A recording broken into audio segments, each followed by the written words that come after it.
Pozdrav ljudi, dobrodošli u još jednu epizodu Audiolog podcasta.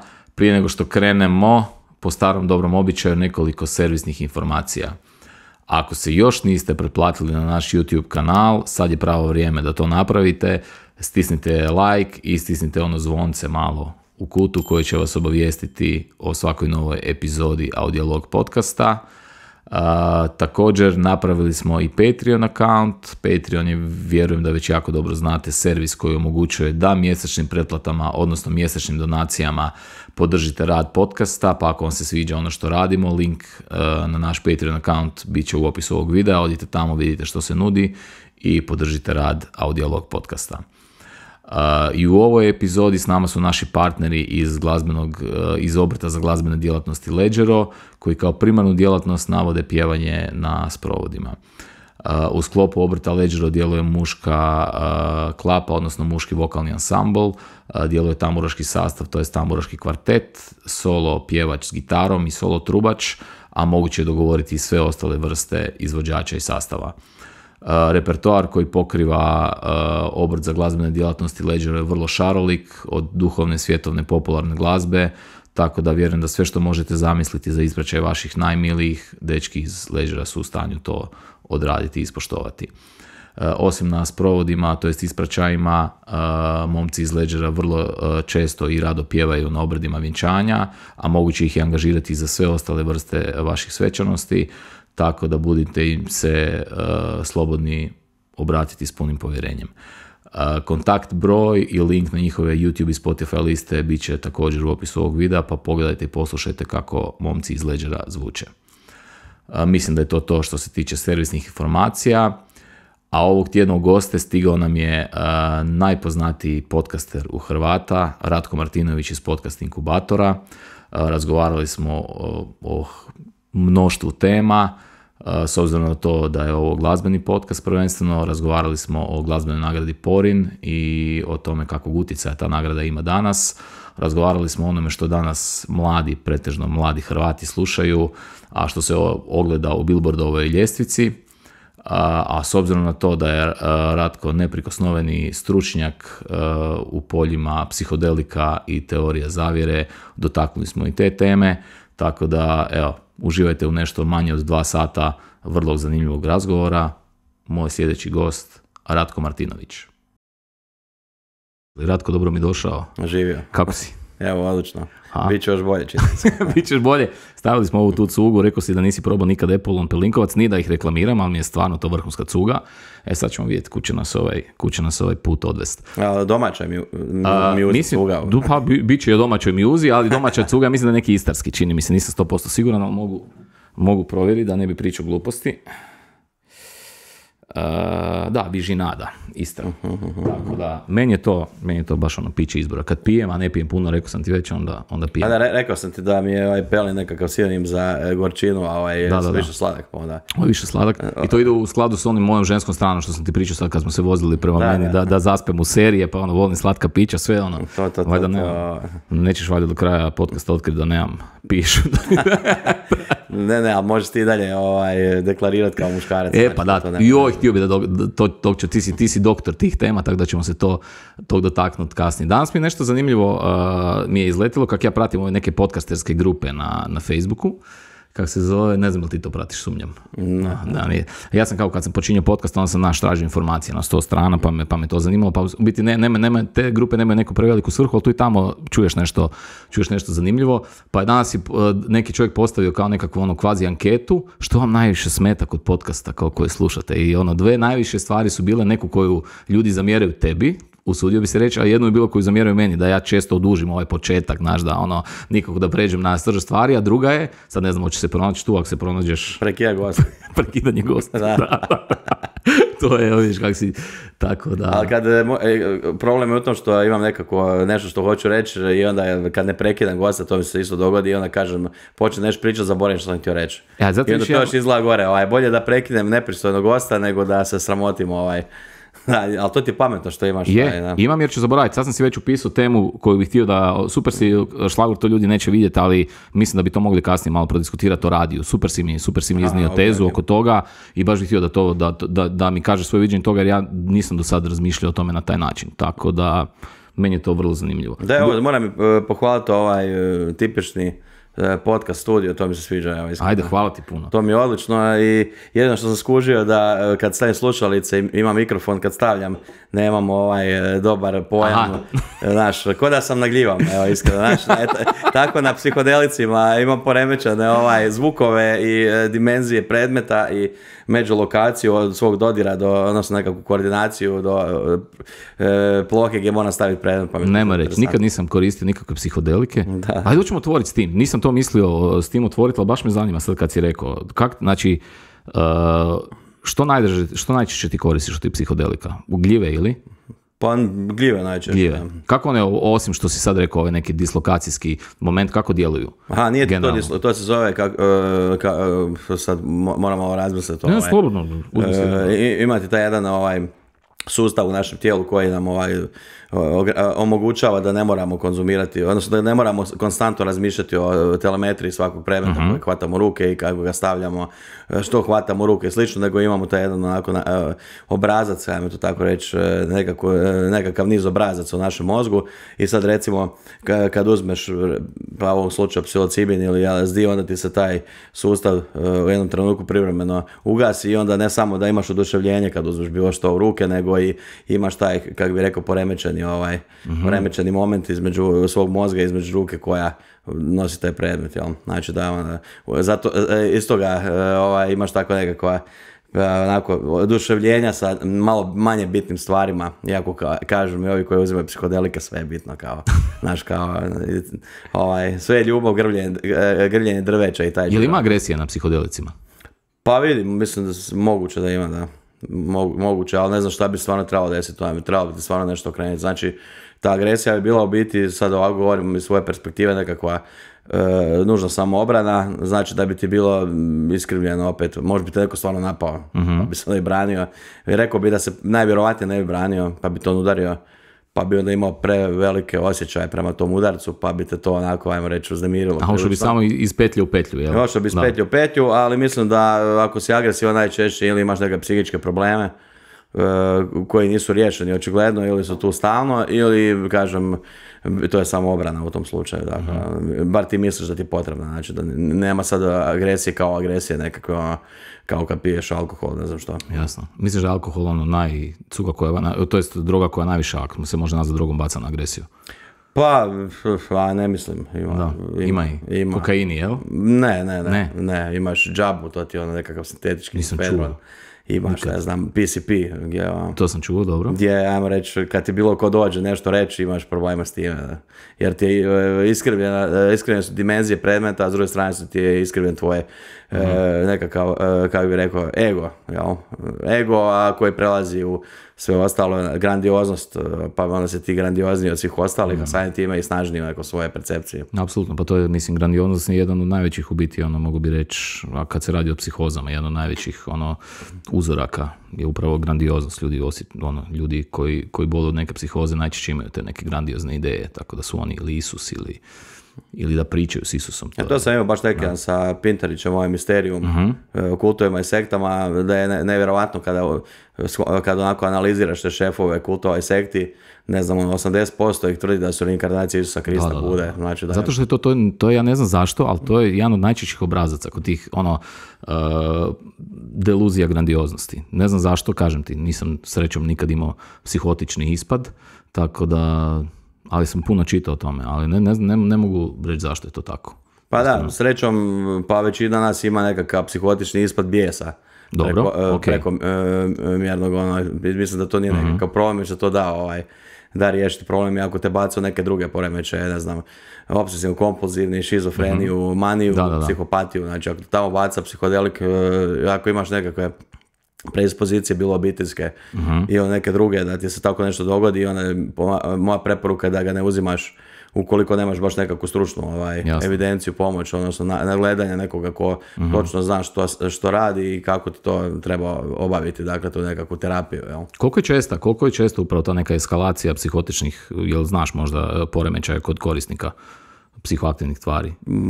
Pa promili su ti to. Promili su ti to, ali je sasvim dovoljno, jer znaš, psihodelik pošto je ilegalan, to je moj stav sad, kažem, možda neći tuđi nije, ali ja mislim stvarno da je isključivo jedino ilegalnost donose taj nekakav, tu nekako povećalo javnosti na nečim. Znači, alkohol da je ilegalan, bi mediji svaki dan pisali o onome što se događa po djelovanjima alkohola, to bi bilo nesnosno. Jer bi ljudi, ajmo reći, na dnevnoj bazi bi ja rekao da više desetina ljudi u Hrvatskoj radi pizdarije na alkoholu, znači to je skoro sigurno i o tom apsolutno niko ne piše, dapače. U sudskoj praksi često dobra stvar bude što se po alkoholu izrazi smanjene uračunljivosti, pa se onda vadiš na taj način. Znači, ali da je alkohol ilegalan, pa to je, kaže, ja mislim da bi pola novina bilo samo o alkoholu, s obzirom da znamo kako mediji funkcioniraju. Taka ista stvar ti je sa psihodelikcima, evo dočekaju da se dogodi bilo kakav problem, pa sjetimo se samo one bunike, onog skakanja u vatru i to.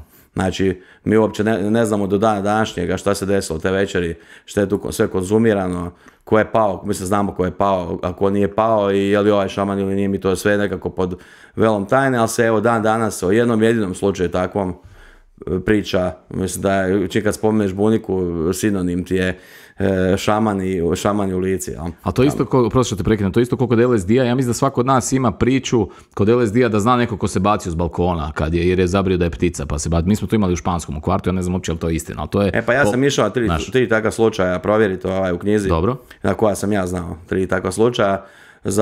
Jedan se ispostavilo da je, nije istina, drugi se ispostavilo, sad govorim prilično zmagla se, nećem se počela pišu u knjizi, jedan se ispostavilo da je čovjek bio, ajmo reći, i ovaj prvi je bio prilično šizofren i ranije. Znači imao nekakve, sad je bio šizofren što god, ali imao nekakve velike očigledne probleme psihičke, a treći je stvarno stradao, sad kažem. Problem najčešći koji se, evo sad, mislim od 2019. se jako pazi na takve stvari, je kumulativni učinak drugih supstanci. Znači, jer evo recimo primjer, uzmeš 5 supstanci, sad bio je primjer ovoga lika koji se zabio s naplatnima, što je sad smanjena mu je kazna, zabio u naplatne kućice. Dobro. I ne znam šta se dogodilo. A to je bilo prošle ili pretprošle? Da, i sad je dobio zatvorsku kaznu koja mu je umanjena i to, i priča se da je bio pod djelovanjem GHB-a, dakle jedne droge koja djeluje na GABA receptore i nedavno otkriveno GHB receptore, ajmo reći prilično slično djelovanje kao alkohol. Da. Sa još nekakvim drugačijim kumulativnim djelovanjima, ali nije niko rekao da je on uzimao još neke stvari uz to koje su objašnjene na sudu i da je uzimao, čini mi se, alkohol nešto. Znači da je to kumulativno djelovanje i dan danas kada je presuda bila, pisalo se samo u tom GHB-u. Znači da većinom je problem mislim, ajmo reći realno, ako uzimaš nekakve opasne droge, to je samo po sebi nesavjesno konzumacija, jel? Ali kad uzimaš opasne droge plus još 5 opasnih droga, onda to je ekstremno nesavjesna konzumacija. I ako uzimaš psihodelike, evo moja oklada bi bila da će mediji izvijestiti samo da se uzeo psihodelike, a 7 drugih supstanci koje su bile uz to, koje su možda i većim mikro ili makro dozama, neće niko niti spomenuti, samo zato što je ovo interesantnije da uplaši čitateljstvo ili da napravi nekakvu dodatnu stigmu. Dakle, zato je problem u Hrvatskoj miče problem još dugo vremena ta psihodelična terapija koja je uhvatila maha, ne znam, u SAD, u Kanadi. Je li to ono što je na Netflixom dokumentarcu? Da, Australiji, dakle, negdje su počele s radnom u Engleskoj, recimo, eksperimentalne studije, odnosno terapije, a konačno će to biti ogroman problem implementirati s obzirom da baba Mara s placa zna najbolje što kako djeluje, a nije probala ništa osim jednog, kako si rekao sam malo prije, najopasnijih sredstava promjene svijesti na svijetu, to je alkohol, recimo, rekao bi da je to prilično opasno, zato što kumulativno opet ta riječ uništava više različitih organa, uništava naravno i degenerativno nas, pa rekao bi onako da višegodišnjom konzumacijom alkohola sigurno nećemo živjeti duže i zdravije, to je gotovo sigurno, a da agresija samo onako najplići sloj u toj cijeloj priči, dakle to je isključivo pod trenutnim djelovanjem alkohola, ima još to drugih problema, ali mislim da je agresija najpoznatija, a ovo sve ostalo su nekakvi zbirni učinci višegodišnje konzumacije alkohola i kaže nažalost rijevo ko se usrećio u obiteljima gdje se alkohol konzumira non stop, a kod nas je alkohol tradicija. Kao što je tradicija bilo i kanabisa, recimo. Kada? Pa, prije zabrane, odnosno prohibicije te industrijske konoplje 94. Znači, u Jugoslaviji su se pravili konoplje, mislim da je to bilo imali su svoje sorte industrijske konoplje koje su bile popularne danas, mislim da je jako teško čak i naći neke primjere. Meni moj stari rekao da su oni, moj stari iz Bosne, majka iz Slavonije, rekao sam ti već iz tvog kraja, stari Perkovaca, ovo stari je kod Teslića, i on je rekao da je ko mali imao robu od konoplje. Da, to je bilo uobičajeno, s tim da u nekim svojim predavanjima o tim balkanskim psihodelicima Hrvatska je po mom sudu, jer imamo tu Floru Croatiku, znači jedan vrlo zanimljiv portal, ukucate bilo koju biljnu vrstu, izbaci vam staništa te biljne vrste gdje ju možete ubrati u Hrvatskoj. Hrvatska je tu po meni u Europskoj uniji jedna od zemalja sa najvećom bioraznolikošću psihodelika. Mislim da imamo preko 10 različitih psihoaktivnih biljaka iz raznih ovih međuskupina i kažem, iz kojeg razloga ih ima toliko na različitim mjestima, neke su tu zbog prirodnog staništa, neke su tu zato što im odgovara rast u tim područjima, neke su tu po mom sudu kultivirane, dakle sađene od strane neke civilizacije za koju ne znamo kako je koristila i zbog čega je koristila. Moguće da je riječ o nekim predrimskim civilizacijama ili Irima, moguće da je riječ o civilizacijama koje su živjele za vrijeme Rima, pojma nemam iskreno, moguće čak srednji vijek da je u priči, ali kažem, velika količina raznih biljaka. Spomenuo se buniku. Butigu.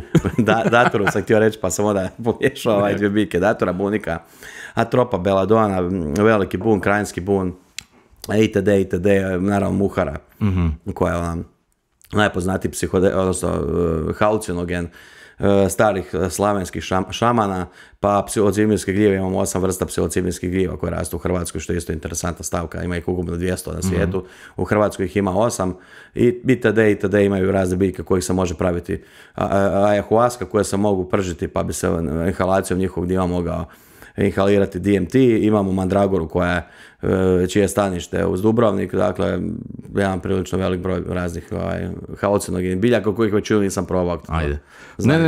Zanima me, ayahuasku si probao, je li tako? Zanima me, nedavno sam gledao podcast sa Alexom Friedmanom, ne znam da pratiš njega. Kako koji, da, ima. Sad smo, Matija i ja, prije što si došli, smo o njegovom ovom Kapitalcu podcastu od skoro 8 sati je čovjek pričao o čemu, Matija, kriptovalutama, no? Tako nešto, blockchain, tim tehnologijama.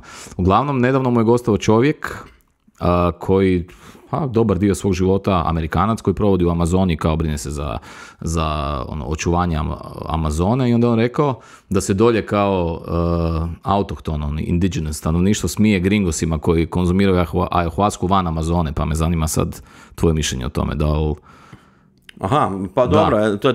Da je njima to kao smiješno, van Amazone uopće konzumirati ayahuasku, jer ayahuaska je sveta biljka dolje. Sad... Pa kaže, sad tu možeš imati dvojako mišljenja, s obzirom da to je prilično se komercijaliziralo proteklih godina.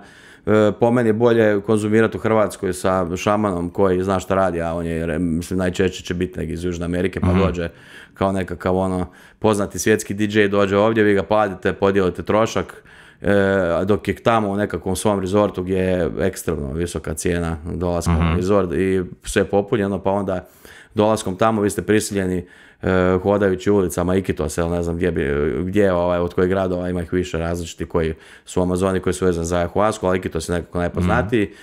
Velika vjerojatnost da će naletiti nekako prevaranta, može čak i gringosa, može čak i nekakvog mestika, odnosno mješanca između Indijanca i Bijelca, i on će vam možda prodati u toj ayahuasci i daturu ili nešto drugo, i onda ko zna što će se dogoditi. Najbolja solucija je da budete samo opljačkani, ja kažem, sve ostale su solucije isto moguće. Dakle, ako dođete tamo, a nemate nekako već dogovoreno rješenje za konzumaciju, mislim da nije loša ni opcija. Naravno da je bolje u Amazoni. Bolje u Amazoni, ali kažem, interesantno je da tamo isto tako uzimaju i sve druge različite psihoaktivne supstance, najčešće u sklopu samoga rituala. Neke od tih biljaka koje oni konzumiraju u sklopu od rituala isto nisu autohtone za Amazonu, pa onda bi se to isto tako moglo reći. Naravno da su oni tu pravu bez daljnjega, ali kažem, to je sad vrlo pitanje odakle koja biljka, neke biljke evo do dana današnjega sa tim reverzibilnim istraživanjima ne možemo otkriti odakle su, dakle, povrća pa voća pa nadalje. Primjer je datura, neki kažu kozmopolitska biljka, ima po cijelom svijetu. a možda i nije kozmopolitska, možda neko donio jako davno, pa se ti najstariji primjerci su se sadili već tisućama godina prije, dakle to sve su otvorene priče, naravno u Amazoni ima najviše raznih biljnih vrsta, pa onda je logično zaključiti da je većina potiče odavno. Da.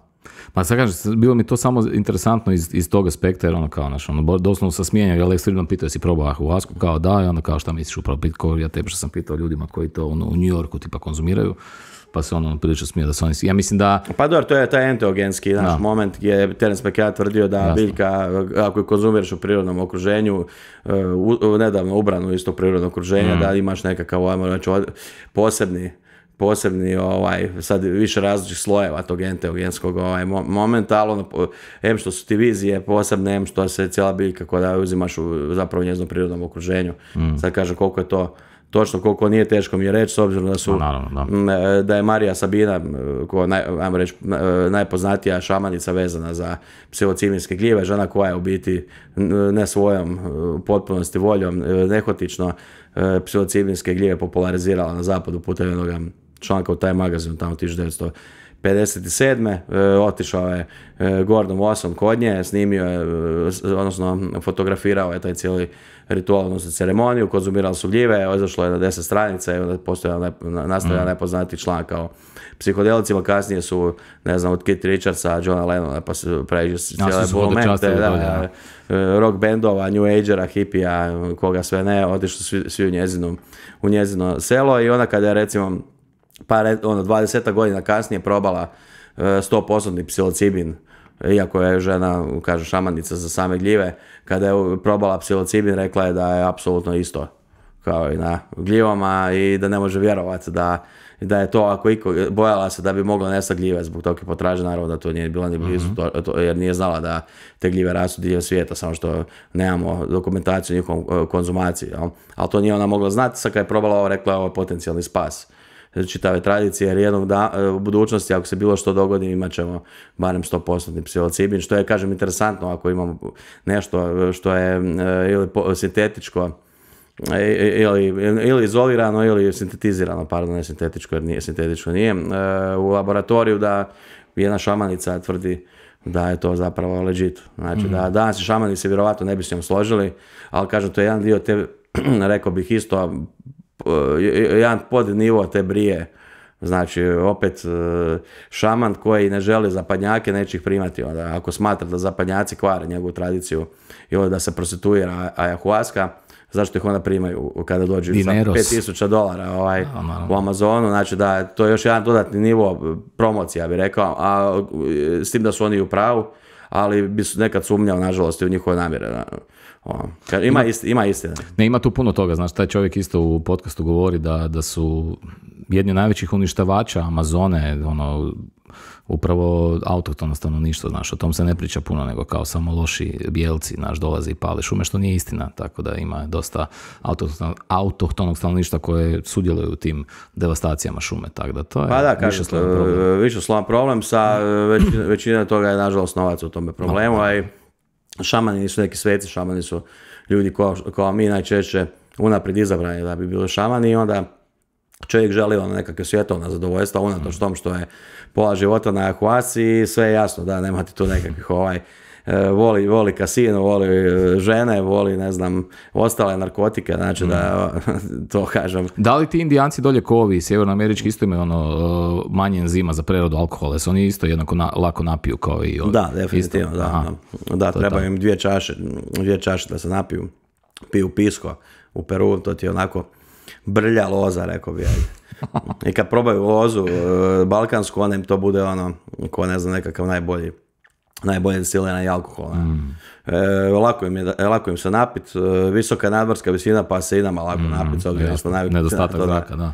Da, pa smo, ajmo reći, u istoj kaši. Odlično. Hvala ti puno na ovom kratkom predavanju o drogama.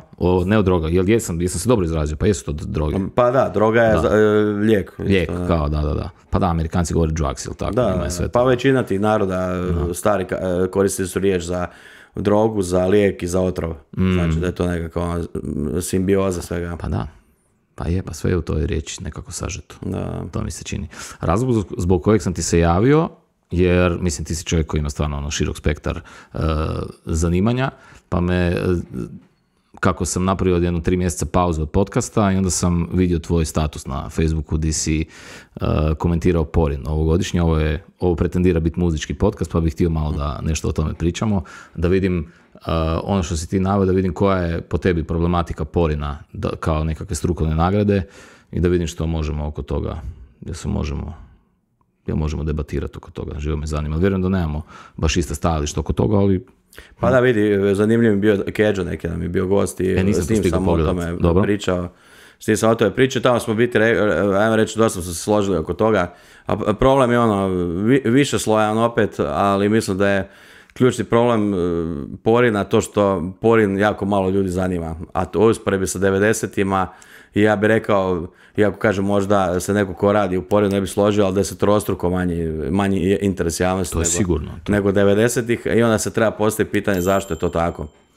Naravno da me zanimali argumenti nekoga koje i same organizacije, baš da vidimo kako će interpretirati telemetriju, ili će osporiti ili će reći da iz nekog ovog ili onog razloga će reći neku svoju argumentaciju. Mislim da je ključni problem u tome što nagrade dobivaju neki hitovi koji to zapravo nisu. Nije i realna slika onoga što se događa u svijetu glazbe, a s druge strane u nekim podrubrikama koje su prekasno uopće postavljene kao podrubrike se nominiraju za početak izvođači koji tu ili ne pripadaju ili kvalitetu ne pripadaju, a iz nekog razloga koji ja čak ne bih rekao da je interesni se neke druge izvođače jednostavno ne nominira. Naravno, jedan od razloga kojeg sam imao sam ja i na Z1 emisiju prošle godine. To sam gledao sa Đurovićem, je li tako, Strukarom i Međugorcem. Da. I onda je bilo i tu rasprave da se ti u biti moraš nominirati sam sebe za nagradu, ako se ne nominiraš, ako se ne prijaviš za nominaciju, odnosno oni tebe nominiraju kasnije,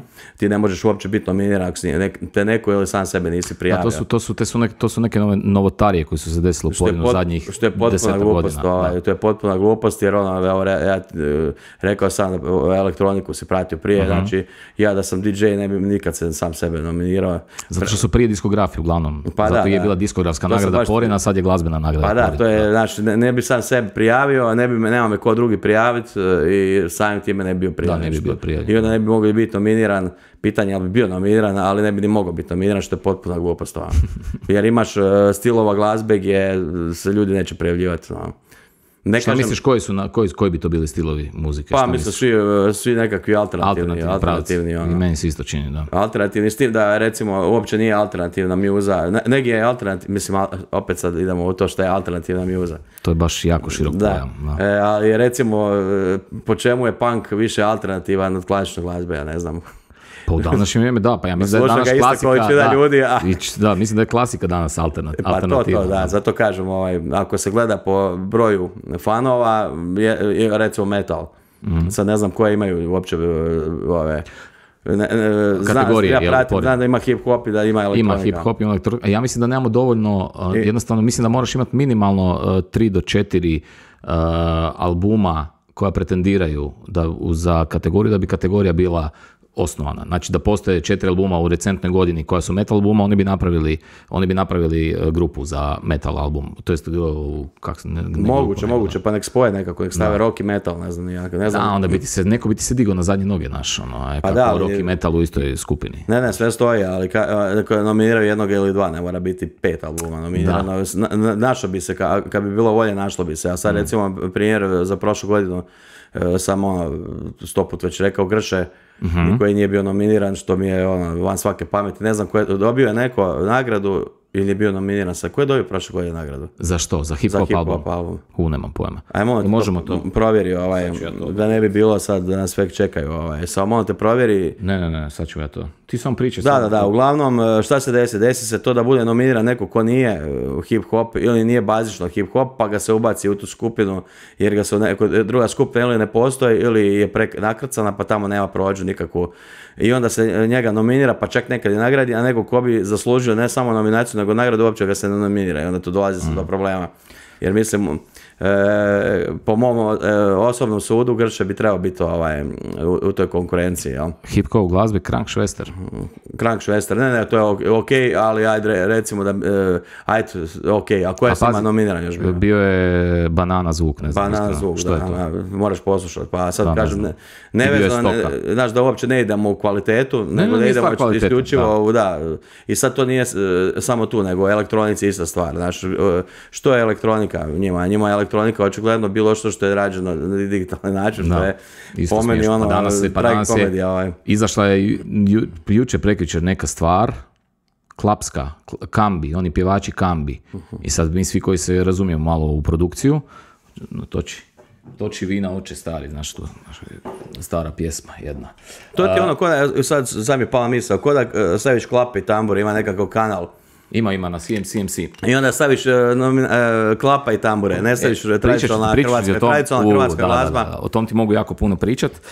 Uvjeren sam da i klape i tambure, mislim, vjerojatno imaju nekakve nominacije, ali klape i tambure bi trebali imati svaka svoju kategoriju. Ako to je ko da napraviš ili klape i tambur ili tradicionalna hrvatska glazba i onda ti tu napraviš s jedne strane prevar. I onda nominiraš nekoga koja je vrlo upitno klapa ili tambura, rubno.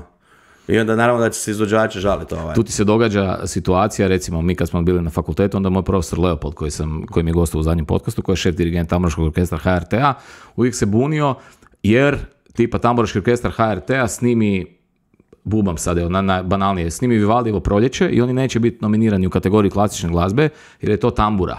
Znači onda ih automatski stavljaju u folklorna glazba, to nema veze s folklornom glazbom. To što je izvedeno na tamburama nema apsolutno nikakve veze, što je to, razumiješ, folklorna glazba. Pa nije sve folklor što je na tamburama snimljeno. Onda je tu je, tako da Porin ima jako puno problema, a ovaj je jedan problema koji si ti naveo i mislim da, mislim da je tu promašena bit jer je to strukovna udruga i još jedan problem sam mi pao na pamet, nominirana pjesma godine ne znam sad kada. Dobro. Nikad nisam čuo, ja nisam mjerilo točno kasnije o radiju jer ja ne slušam toliko radio pa nisam mjerila i onda odem, nisam čuo, baš me zanima, odem na YouTube 15,000 pregleda.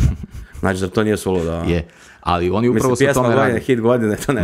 Pa dobro, sumnjam, ove godine osvojio Cvek sa Javi trebaš, ne sumnjam da to ima. Ne, to je okej. Zato to nisam spomenuo, nego sad govorim. Ima, pa bilo je svega, naravno da je bilo svega. Ali upravo se o tom radi da Porin, sad ću ja tu zvučati kao neki advokat Porina, vjerujem mi da nisam. Samo hoću da imamo, što si rekao, fact checking, da imamo točne podatke. Porin ne funkcionira po principu pregleda, njih to uopće ne zanima. Upravo to je zato idu po uzoru na Grammy, po uzoru na Oscare, sve Academy Awards. Upravo po tom principu funkcionira Porin. Tako da njima Grše očito nekom ne paše u toj vrhuški koja odlučuje koji je album godine i koji ali kako im onda Krankšvester paše ne znam. U te iste godine? Znači, ako kažu da je Grše Opsen ili ne znam šta bi mogli reći da je Šund, pa Krankšvester, mislim ja volim Krankšvester. Ja ne znam, kužiš. A Krankšvester bi trebao biti hardcore, Šund i Opsen. Ja ne slušam ni jedne ni druge, moram priznati da to nije moj senzibilitet glazbe, ali nema veze, poštujem sve koji se muzikom bave na bilo koji način, ali kažem ti, tu su problemi, kao što ćemo kroz čitav podcast, vjerujem, nabrajati višeslojni. Stvarno postoji. Prvo, ono što ja osobno mislim da je postojanje bilo kakve nagrade za umjetnost potpuno suludo. To je moje mišljenje. Da, to je Međugorac isto, taj imao džir. To je, ali čekaj, Međugorac, ja čovjeka ne poznam osobno, znam za njega, a čovjek je član Bistričkog zvukolika koje je natjecanje za muziku. Znači, natjecanje u muzici su po meni nešto što... Da, kaže, to je sad, natjecanje postoji i to je tako kako je. Znači. A to je užas. Znači, sad postoji tu, kažem ti, opet je problematika da se tu riječ višeslojna ću upotrebljavati, to će biti leitmotiv ovog podcasta. Da nema natjecanja, možda ti djecu ne bi mogli u glazbenoj školi natjerati da vježbaju, jer oni se jednostavno u toj afirmativnoj dobi, oni žele, mi smo kompetitivna bića i ljudi se žele natjecati. I onda bilo da se natječu u nogometu, hokeju, na ledu, kartanju, bele, tako se žele natjecati i u glazbi. Zato to postoji. To je, nažalost, mi bolji sistem nismo smislili. Pa dobro, natjecanje te tera na ponavljanje. Ponavljanje je najčešće u sviranju instrumenta najbitnije. Tako je, pa i u svemu je. Pa i u pucanju slobodnjaka, zamisli koji je majstor, koliko si puknuo, da ne, natjecanje ne bilo glazbe, vjerovatno. Da, ali To je šteta što je tako, jer to u povijesti nije bilo tako. U povijesti, ako gledaš klasične glazbe, natjecanja postoje po meni od sredine 18. stoljeća, možda čak i kasnije. Znači, nije bit glazbe, rađenja glazbe u ta vremena nije bilo natjecanja. Ali tada nije svako mogao se baviti glazbom, nego se bavio neko koga se iz ovog i onog razloga izabere. Ja bih rekao, većina su bili nadareni glazbenici, pa ih se zato biralo, neki su bili sinovi bogatih ljudi koji su to mogli isfinancirati. Znači da širenje glazbe prema svekolikom puku nateralo svekoliki puk da može bilo ko, odnosno motiviralo ih da može bilo ko nastupati, a očito da je ovako školovanje ili natjecanje da je to najbolja opcija, da neko prisili u školi da mora instrument završiti, inače dobiti, inače pas godinu, pa da viš kako će, jer jednostavno svakog ne zanima glazba, mislim, ja se glazbom ne bavim, niti ću se baviti. A nije ni bitno. Pa da, zato ali me zanima glazba jer ju volim slušati. Mislim ali kažem, kod Porina je problem taj što ako su već ušli u to, a ušli su, mislim da neke stvari se tu, ja ne znam koji su motivi stvarno, jer iskreno, prilično sam uvjeren da ako dobiješ Porina, to ne znači apsolutno ništa. Evo, ja sam gledaš trostrukog dobitnika Porina, znaš hvala ti. Znaš da šta mi služi Porin? Da ga mogu staviti u CV, da sam ga dobio 2009. godine. Bare tu da ga baca s balkona. Pa da, svakom za nešto, neko tuca lješnjake s njim, sad ovisi za šta. Ali kažem ti, generalno, moj osobni stav je da sve nagrade u glazbi su potpuno suvišne. Ali to ne bi smjelo biti tako, znači sad opet možemo mi govoriti, sa Kedžom sam baš to onako detaljno i to i dobro, možemo mi sad govoriti Dora je ovo, Dora je ono, Porin je ali 90-ih nije bilo tako. Sigurno da nije, znači, zato što nije bilo, 90-ih nije bilo streaming servisa, nije bilo YouTube-a, nije sve bilo dostupno, kod tad je to bio društveni događaj. Naš. Pa bio bi on i sada, pa vidi, Grammy je i sad društveni događaj.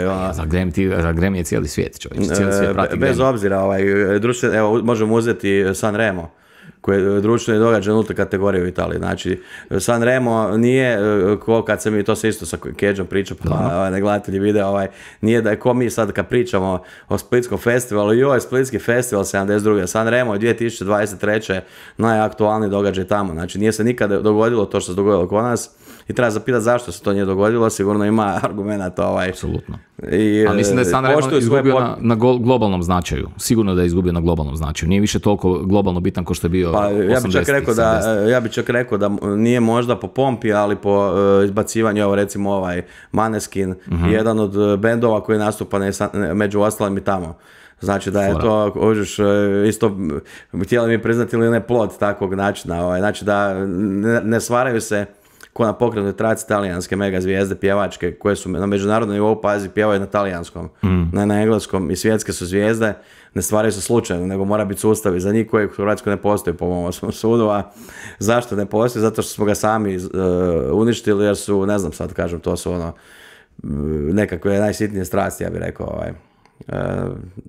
Često se priča o tim interesnim skupinama i upravo jedna od Instagram stranica koju vjerujem i ti pratiš ovo što rade naši glazbenici u Hrvatskoj, gdje oni često ukazuju na to, možemo malo pričati o tome. Mislim da oni često imaju ono što bi se reklo on the point, ali često postoje stvari koje oni ne znaju. Ja mislim da oni ne znaju uopće da su većina tih strukovnih udruga često u sprezi jedna sa drugom. Znači ako uzmeš Hrvatsko društvo skladatelja koje štiti autore, Hrvatska glazbena unija koja štiti izvođače, one su u međusobnom fajtu, a Hrvatska diskografska unija je njih dve su u fajtu sa njima. Kužiš, oni svi misle da je to ista kaša iz koje da, možda postoji, sigurno da postoji neke interesne skupine, ali u čemu ne postoji interesne skupine na Balkanu? Ne, sve stoje, ali mislim da je nus proizvod tog svega, a to je isključivo zbog njihove kratkovidnosti, to što nećeš dugoročno imati dobrih autora pjesama. Znači, to je producenta ćeš ti imati, jer ćeš ti producenta, ako nećeš imati svoga, moći posuditi Srbije, iz Italije, iz Bangladeša, ali autora hrvatskih pjesama nećeš moći. Znači, to ovisiš isključivo jedino o sebi, jer hrvatske pjesme ovise među ostalim i o mentalitetu iz kojeg nastaju. Znači, ne može ti Makedonac pisati dalmatinski melos. Može, ali bi morao bar živjeti u Dalmaciji, ajmo reći. To je minimum minimuma. Iako kaže Dalmatinci, vjerojatno ni to ne bi prihvatili. Znači, čak i neko iz našeg gornjeg područja, kamo da uvedeš tipa Nepalca da piše kajkavske popevke. To ne, znači, to se neće desiti. Barem još 40-50 godina. A to je daleka budućnost. Znači, najveći problem tog svega je uništavamo domaće autore. I tih autora je sve manje i manje, imaju sve više i više posla, umiru jer ono prirodna selekcija na kraju dana, čak i ovi srpski autori, odnosno autorice, Marina Tucaković, neće oni vječno živjeti. Jedan po jedan, nažalost, umre, neki mlađi, neki stariji, kažem, vidjeli smo neke primjere kod nas, kad čovjek umre, doslovno mu kompletna njegova produkcija se ugasi. Znači, nema nikoga, niti jedne osobe nema koja će nastaviti njegovim stopama. Najčešće bi neki od njih i htjeli proizvesti takvoga, ali autori se rađaju, a kad se rodi autor i ti ga ne uvedeš u sustav, nego ga odbaciš jer nije, ne znam, jer ne želi tebi dati tantijeme, ili ne znam kako to funkcionira, taj autor više neće biti autor pjesama, nek će pisati knjigu ili će, ne znam, otići u Irsku. Znači da i to postupno rješavanje tih autora kojih, kaže, to ne možeš uzgojiti autora, to mora biti čovjek koji je nadaren za pisanje. I ti kad ih doslovno satreš, pa isti problem i sa knjigama, znači to sam, kažem, već ponavljam se 5. puta, ali s Keđom sam to pričao baš. Samo ti reći, ja nisam gledao podcast, govorim baš to, znači s knjigama je apsolutno isti problem, evo recimo primjer, nije moja branša, ali pratim to, scenarij za filmove i serije, znači apsolutno isti problem, ti nemaš autora, i šta se događa kad uništiš dobre autore, dobivaš priučene autore kojima je prva knjiga u životu, scenarij serije. Znači, pa to ne može završiti dobro nikako. Pa vidjeli smo, mislim, sve nam je jasno kako je završilo i kako se trenutno to događa. Znači, ti doslovno moraš pohvaliti nekakav film, seriju, ne možeš vjerovati. Kako je, evo recimo, Sigurno mjesto mi je bio dobar film, nisam mogu vjerovati da je to dobar film hrvatski. I onda sam skužio da je u ovoj godini bilo zapravo, odnosno prošlo, bilo zapravo solidnih hrvatskih filmova. Ima par dobrih serija, ali tih par serija sve jedni isti scenaristi pišu. Znači, tu imaš 3,5 čovjeka koji rade sve što valja. I to je katastrofa. Pa da, a sa pjesama nije puno bolje. I onda sad neću pljuvati, ali meni je to žao, pa zato ja to nije da se, ja uopće nisam negativan, ja mislim da će sve biti dobro uvijek, ali kritiziram to zato što prebacim na imam televiziju kabelsku i prebacujem neke programe, sad neću ih imenovati, nije CMC čak i pušta hitove, pa neke pjesme znam, nego prebacujem 2-3 kanala, pjesme, 7-8 pjesma, zaradno nisam nikad niti za jednu pjesmu čuo. Odem u auto, vozi se u Uberu, čovjek ubaci, uključi radio, 4 pjesme zaredom. Meni su ti to nekakve generične, mislim, sviraš tamburu, pa da. To je, znaš, najbolje generički tamburaški hitovi, znači. Da, imaš koliko hoćeš, bendovi, to ti ona muzika, biseri, dečkići, ljubavnici, švarmeri, šmekeri. Istina. I samo štance, mile. To kažu da je to muzika ona sad koja se radi, hiperprodukcija muzike koja nikom ne smeta. Znaš, kad se voziš ili ti što kažeš u Uberu, da, feel good muzika koja upravo to nema nikakvu kvalitetu, ali misliš li, ajde sad kad smo se dogodili tako, misliš li da ovo što je na top 25 ili top 10 Billboarda da ima nekakvu kvalitetu? Mislim da nema kvalitetu, ali ima publiku. Tu je ta velika, a ovo nema ni kvalitetu ni publiku. Istina, slažem se s tobom. I neke pjesme na Porinu, nažalost, neke nemaju kvalitetu, neke nemaju publiku, neke nemaju oboje. A to se po mom sudu ne bi se smjelo desiti, evo. Znaš koji bi bio problem? Znači, imaš Matrodu, ja ga iskreno ne slušam, ne volim taj EDM džir, ima on do duše i tech house, svašta nešta, ali Matroda je među top 10, odnosno među top 30 na ovome, najpuštanijih DJ-eva na svijetu od strane drugih DJ-eva. Wow. Znači, on na prvom mjestu je puštaniji od ostalih 9 Hrvata koji su top 10 Hrvatske zajedno. Znači, i taj Matroda izbaci novi CD koji bude u Americi nominiran za nagrade, kod nas ga uopće ne bude nominiran za nagrade. Što bi rekao, ok, ali... A čijeg izdavača ima on? Ne znam, samo izdavač. Onda je upravo sad se vraćamo na onu priču, on sam njemu nije interesantan, pa sam sebe nije prijavio. Ne govorim generalno problem, jel? Ja recimo, meni je super J.R. August, ali J.R. August je isto pjesma, znači kad mi neko kaže to su pjesme za američko tržište na engleskom, J.R. August isto, J.R. August je pjevao, to mi je Huljić rekao da, sad ne mi spao da ja to. Dobro. On je rekao u podcastu, J.R. August je pjevaš na engleskom jeziku za hrvatsko tržište. Šta god to znači. Da, i rekao je da to, rekao je kao jedini način da on napravi nešto je da ode u Ameriku i to je to. I to je, i ovi su me napali su me, zbog, ja sam rekao da slažem s time i mene su isto napali kao kako. Znaš koliko u Americi ima J.R. August? Pa, ali nema veze, nema to, već to nema veze s time, to onda je već neke druge stvari koje odlučuju od PR-a, marketinga, ljudi koji ga guraju, neko interesnog sfere iz koje on dolazi slično, ali to je neka druga priča, jer ima u Americi 1000, dobro nema baš 1000, ali ima 100, Bebe Rexha, Rita Ora, Dua Lipa, pa kad albanska ekipa stane iza svojih, radi druge stvari, da vidiš kako uspijevaju na globalnoj razini. Znači, da. Sad kažem, može se, svako može napraviti nešto ako ima kontekst. J.R. Reus vjerojatno nema, kažem, jedan jako dobar, imam i drugih, Irena, kako se zove. Irena, ne mogu se kako se prezve, isto na engleskom. Imamo stvarno dobrih tu par. Imamo malog Filipa Rudana koji je meni gostovao u podcastu, iza kojeg se pretendiralo da će biti pjevač parnog valjka, ali je od Drvenkar je uletio na tu poziciju. Super mu je to što nije. Da, super mu je za njega, ali on isto fura svoj film. Njega ako neko otkrije, s tim da on ima super izdavače ispred njega, ako netko otkrije, to će biti ozbiljna karijera. Dino Jelusić, ima se tu šta, znači imamo mi tu konja za utrku, da. Ali jedan od njih je i Matroda bio nekoć. Sad čekam malo da DJ Jock recimo. DJ Jock radi pjesme, naravno svoje albume, radio produkciju, odnosno pjesme za Karl Coxa, mislim da svi znamo ko je Karl Cox. Radio za razne, mogu ljudi googlat, vidjeti, radio za razne odlične svjetske techno DJ-eve, čovjek isto ne bude nominiran. Meni, znači, ja razumijem zašto sve, divno, krasno, imamo tu još dobrih DJ-eva, DJ-ica, stvarno super i niko ne bude nominiran nikad. Da. Zašto?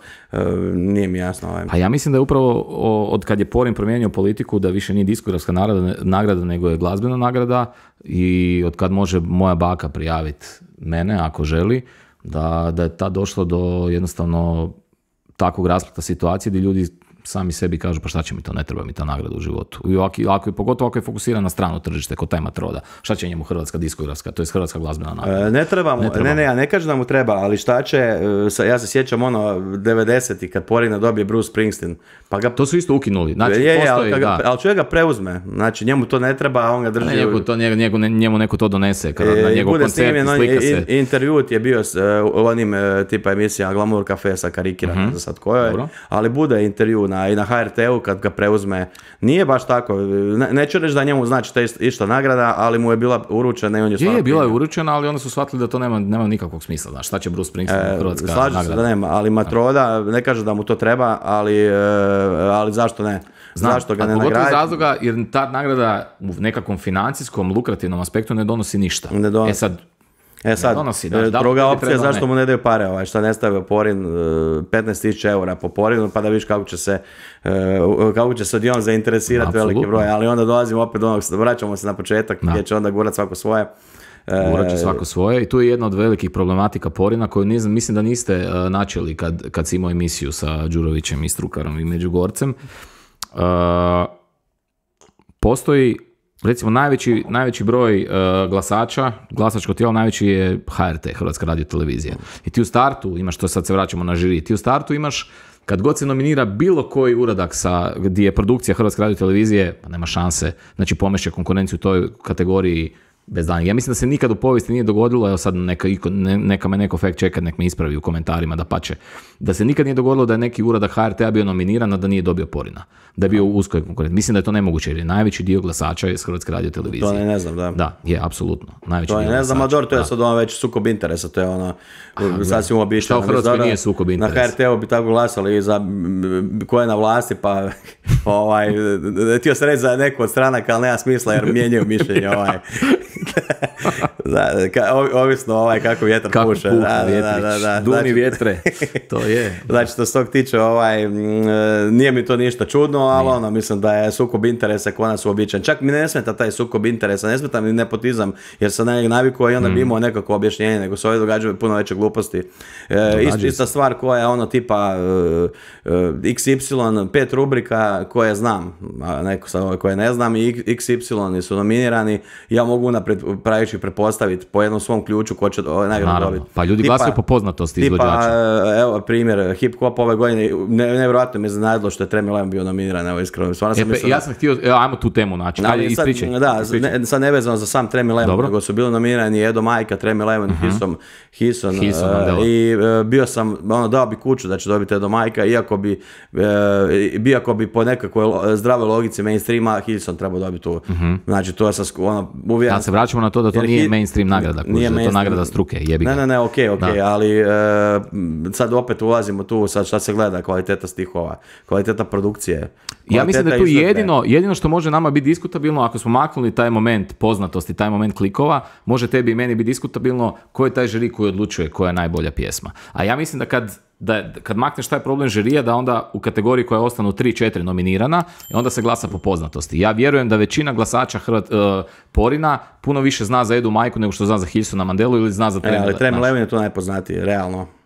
Možda prije 20 godina. Ne bi rekao Ratko. Ja bih rekao da je sad ako maknemo ovaj zadnji album koji je napravio ogromnu medijsku pompu. Ja bih rekao da je najpoznatiji Tremi Levin. A ja mislim da većina volim Edu Majku isto, ali hoću reći album od Ede Majke, ovaj novi, mi nije nije mi na razini njegovih albuma ranije. Sad kažem opet sad je ovo nekako drugačiji. Ja mislim da bi nastao... Ovo više ide onako nekakav, kako bi rekao, umjetnost, ako je to dobar I da umjetnost, ja mislim da bi nastao potpuni fijasko da su Tremi Levin dobili Porin. Ja mislim da bi potpuni u Hrvatskoj... Bio bi raspad sistema sigurno, a šteta kaže što Hilson, možda njemu čak Edi Majci vjerojatno ne znači ništa nagrada. Pa ima ih već koliko Hilsonu bi možda značila. Sigurno da bi. I s obzirom da čovjek se radi baš cestaricu, tako da... Mislim, kažeš, Edu sam isto poslušao, meni ova pjesma recimo sa Rade Šerber, to je kad sam pročitao kako je pjesma nastala, rekao bi da tako nastala, kao došao čovjek, snimio to za 5 minuta u nekom separeu hotela i ošao. Tako mi to izvuče, stari moj. Bilo mi je žao jer Edo stvarno potrudio za pjesmu. Mislim, ja volim i Radu Šerbeđu ko glumca, je neko od najikonskih uloga, su mi od Rade Šerbeđu. Jesi gledao tamburaše njegove, to moraš pogledati, to kad je Ivo Štivić čumro po naš... Nisam. Onda su 2 dana furali jedan za drugim tamburaši, jedan i dva. To je mlad. Čovjek je institucija glumio kod Kubricka u filmu gdje ga je baš htio, znači to je najveći redatelj povijesti kad te baš želi za svoj završni film. Naravno nije on znao da je završni, ali dobro.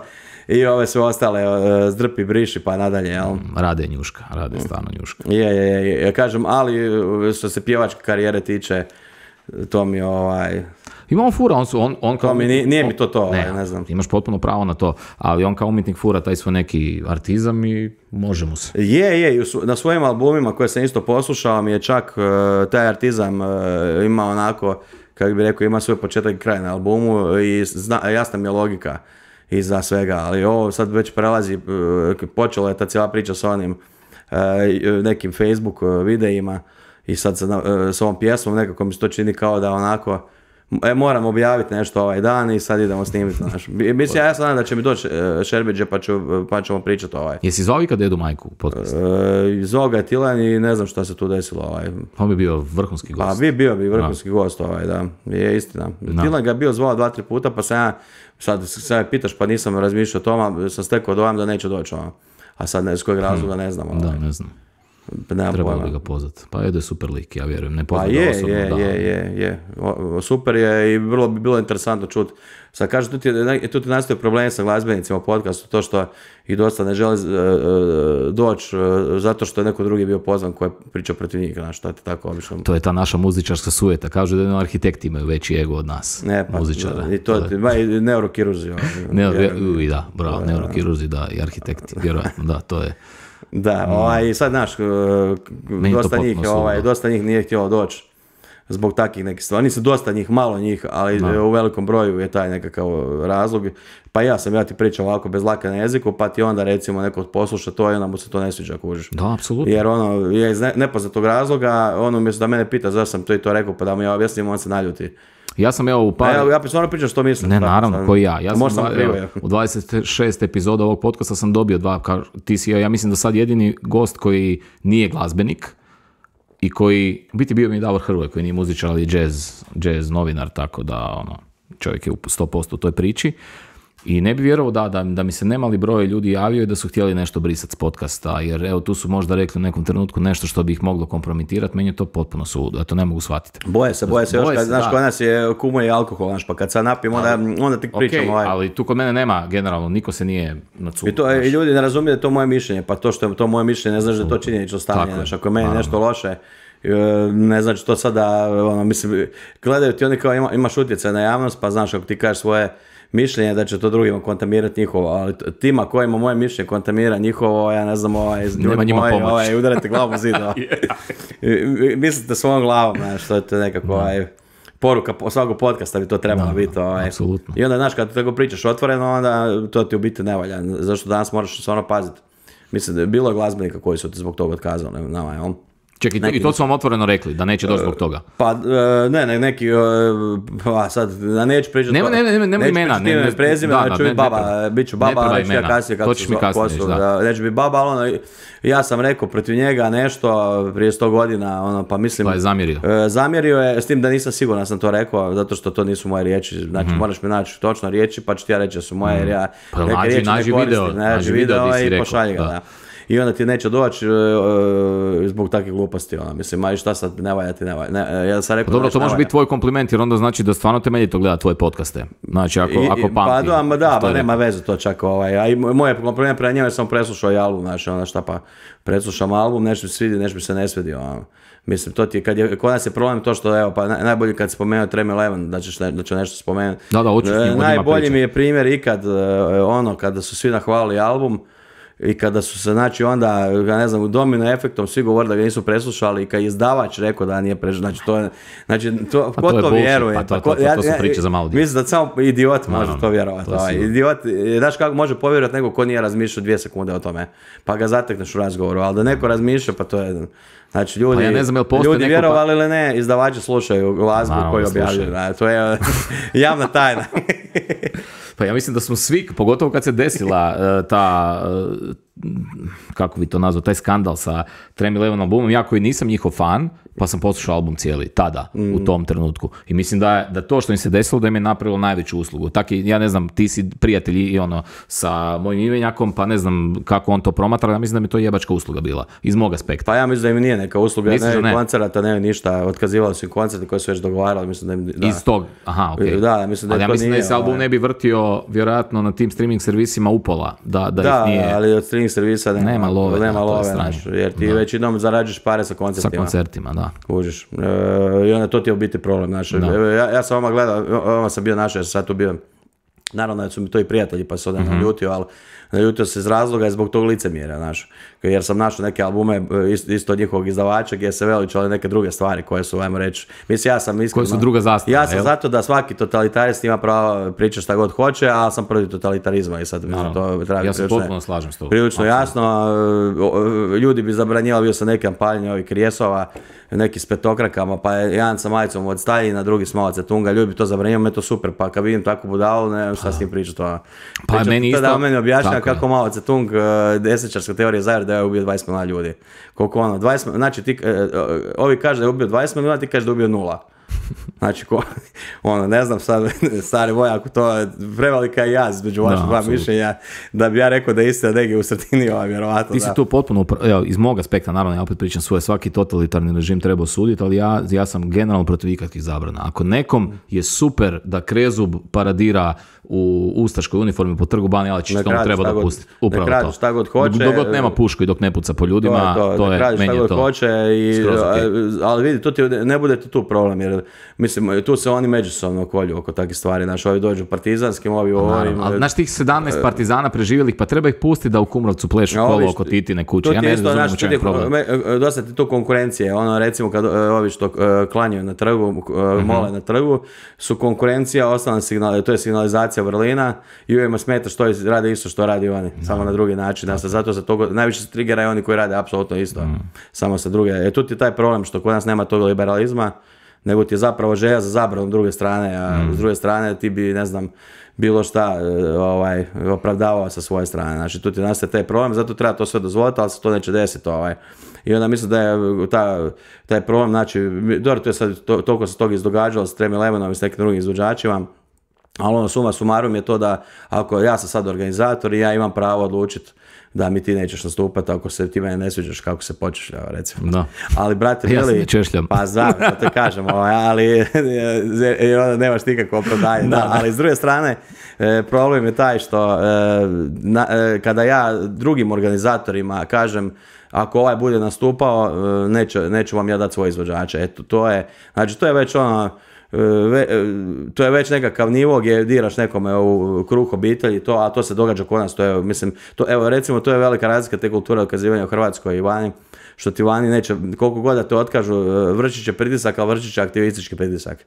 Neće vršiti pritisak tim ucjenama na taj način, da ti, kod nas je puno lakše ocijeniti nego vani, jer vani ljudi imaju, kažem, čak i kad se ne slaže, imaju puno izraženije svoje mišljenje, imaju kapitala puno više.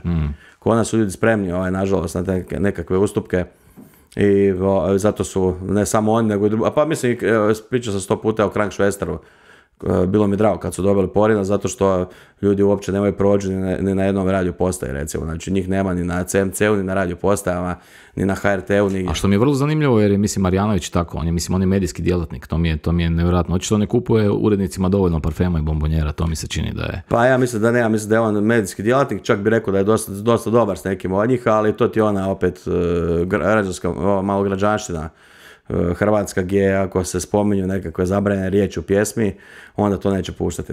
To je da nekakav glumimo bečki dječak, ja mislim. A sve smo samo ne to. Apsolutno. I onda šta nam se događa opet kao drugi problem, glumimo bečki dječake, onda nam iz Srbije, recimo, izvođači nastupaju koji su sve samo ne bečki dječaci, to su, ajmo reći, eksplicitne radnje kao i kod naših izvođača, samo što onda oni dobivaju prostor na Billboardu i sve ostalo, jer klinci zato što nemaju gdje slušati naše, slušaju njihove. Ja nemam ništa protiv Pa nemam ja, nisu ni srpski izvođači, to su zapravo Džalabra, Buba Kureli. Da, i dosta ima Bosanaca, dosta ima Bosanaca. Koji rokaju taj tipični hip-hop aranžman, koji sad naravno nakon ovoga u Srbiji sad se radi hajka da su svi krivi. Vidio sa 100 komentara, svako ima drugog krivca, ali kažem... Ja kunem ti se nisam htio, ja se toliko ne usudim tražiti krivca u ikome i toliko ne znam šta se u tom malom, nažalost, poremećenom mozgu moralo dogoditi, da nisam htio pisati nikakav status na tu temu, jer su svi, što kažeš, svi su nešto komentirali, svako znao biti, mislim da niko ne može doprijeti do toga, a ono što je meni, moram priznat, nekako najlogičnije objašnjenje da se stvarno radi, nažalost, o poremećenom mozgu, di nema... Ma dobro, to je sve jasno, ali vidi... Nema tu krivca. Prilično jasno da krivac može biti najviše onaj ko propagira, ne promovira svako zato što nabija gledanost. Ko propagira takve stvari, mislim, bila sam neka na jednoj emisiji na HRT-u, rekli su da su krivi YouTube, krive su pjesme, krivi su filmove, krivi su serije, ali niko nije rekao na mediju da su krivi mediji. Znači, onda 3 dana nakon, doslovno bilo par pucnjava, badanja nožem u tom danu, 3 dana kasnije, masovne pucnjave, 2 su bile, prva kreće Dnevnik i 2 prve vijesti su masovne pucnjave u Americi, znači, kući, jednostavno nema tu pomoći, to se vrti, jedna te ista priča, ta nekakva atmosfera straha se propagira i svi su krivi podjednako i nema to što, mislim, pomalo, a niko nije kriv previše, pa se neće ništa ni dogoditi. I onda ti takav billboard bude da kad otvoriš, ona samo su neke psovke, ilegalne supstance. Pa teme su, mislim... Nazivi pjesama, da.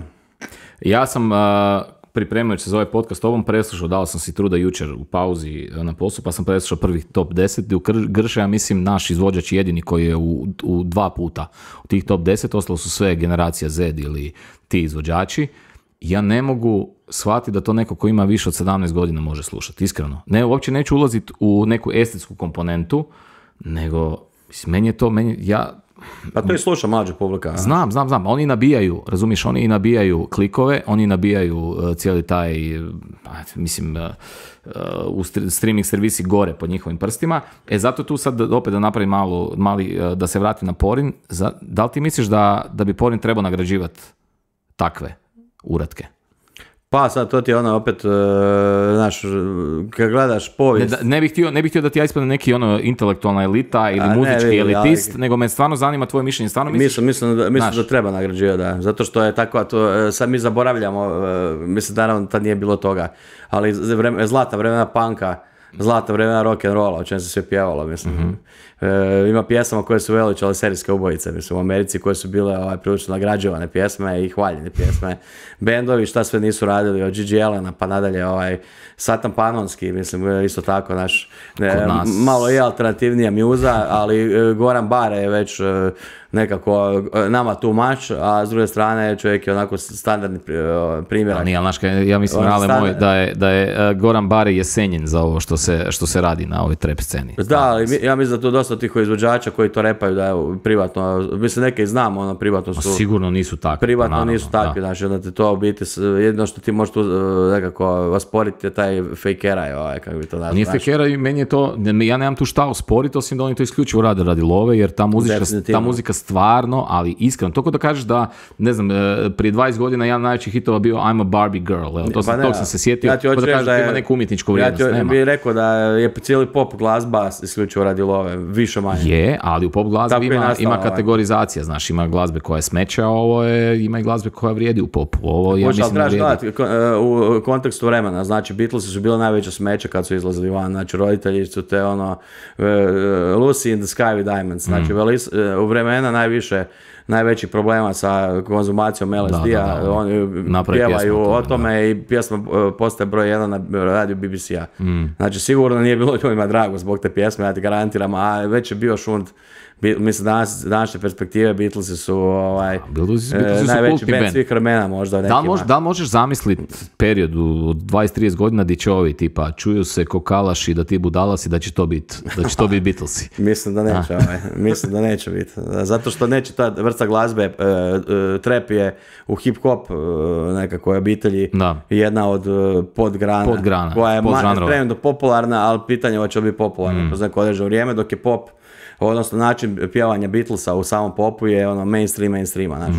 Recimo, neće biti sigurno ovi hit, ali bi rekao da će Tupac ili Notorious koji su isto pjevali o istim temama, više manje. Jesu, apsolutno. Samo njihova lirika, Beatles i hip-hopa. Njihova lirika je bila po meni puno izražajnija, puno kvalitetnija od ove lirike. Ovo je uglavnom sve to ide neki kvazi deseterac, rimica. To ti je trap, božiš. To ti je trap, ja moram priznati da ono što ja ti ne slušam trap sada. Ne mislim uopće, pa ne treba ga ni braniti ni odsuđivati, nego pričamo, normalno komuniciramo oko toga. Ono što ja toj muzici moram oda priznanje da mene, kad ju slušam, da mi nogica cupka, ali cupka meni na svašta. Da, meni ne cupka, iskreno ne. Da, meni ne cupka i naporno mi to slušati. Ja sam slušao par puta o teretani, likovi dođu i onda si to pusti i onda pumpaju na to. Sad ću reći nešto što je nepopularno, a svi znamo da je istina, ja tu apsolutno ništa ne razumijem, može. Ja apsolutno ništa ne razumijem što oni repaju. Znači, apsolutno ništa ne razumijem. Zato što je to sve proučeno kroz bili su mi gosti, dosta njih, pogotovo hrvatski slušači, ja to njima uvijek kažem i smiju se. Šta ti kažu? A smiju se, šta će? Smiju se, kaže da stavio uvijek titlove. Pa imaš u većini videa imaš lirikse dolje. Zanimljivo je da ćete prije priznat to band koji to radi nego publika koji ih sluša. To mi je onako apsurdan fenomen. Sigurno. Znači, naljute se ako ja ne razumijem. Mislim da sam kao boomer, pa znaš ono, kad nekom krivo ime izgovaraš ako ga ne ceniš taj džir, znaš. Mislim da ih ja kao malovažam, ali zapravo uopće stvarno ne razumijem. Neke stvari razumijem. Naravno, sad kad su izbacili, vidio sam da su izbacili sve Kalača. Da li si me volio? Da, taj dio razumijem, iako i to mi je mumble. Pa rekao si da nisi fan narodnjaka.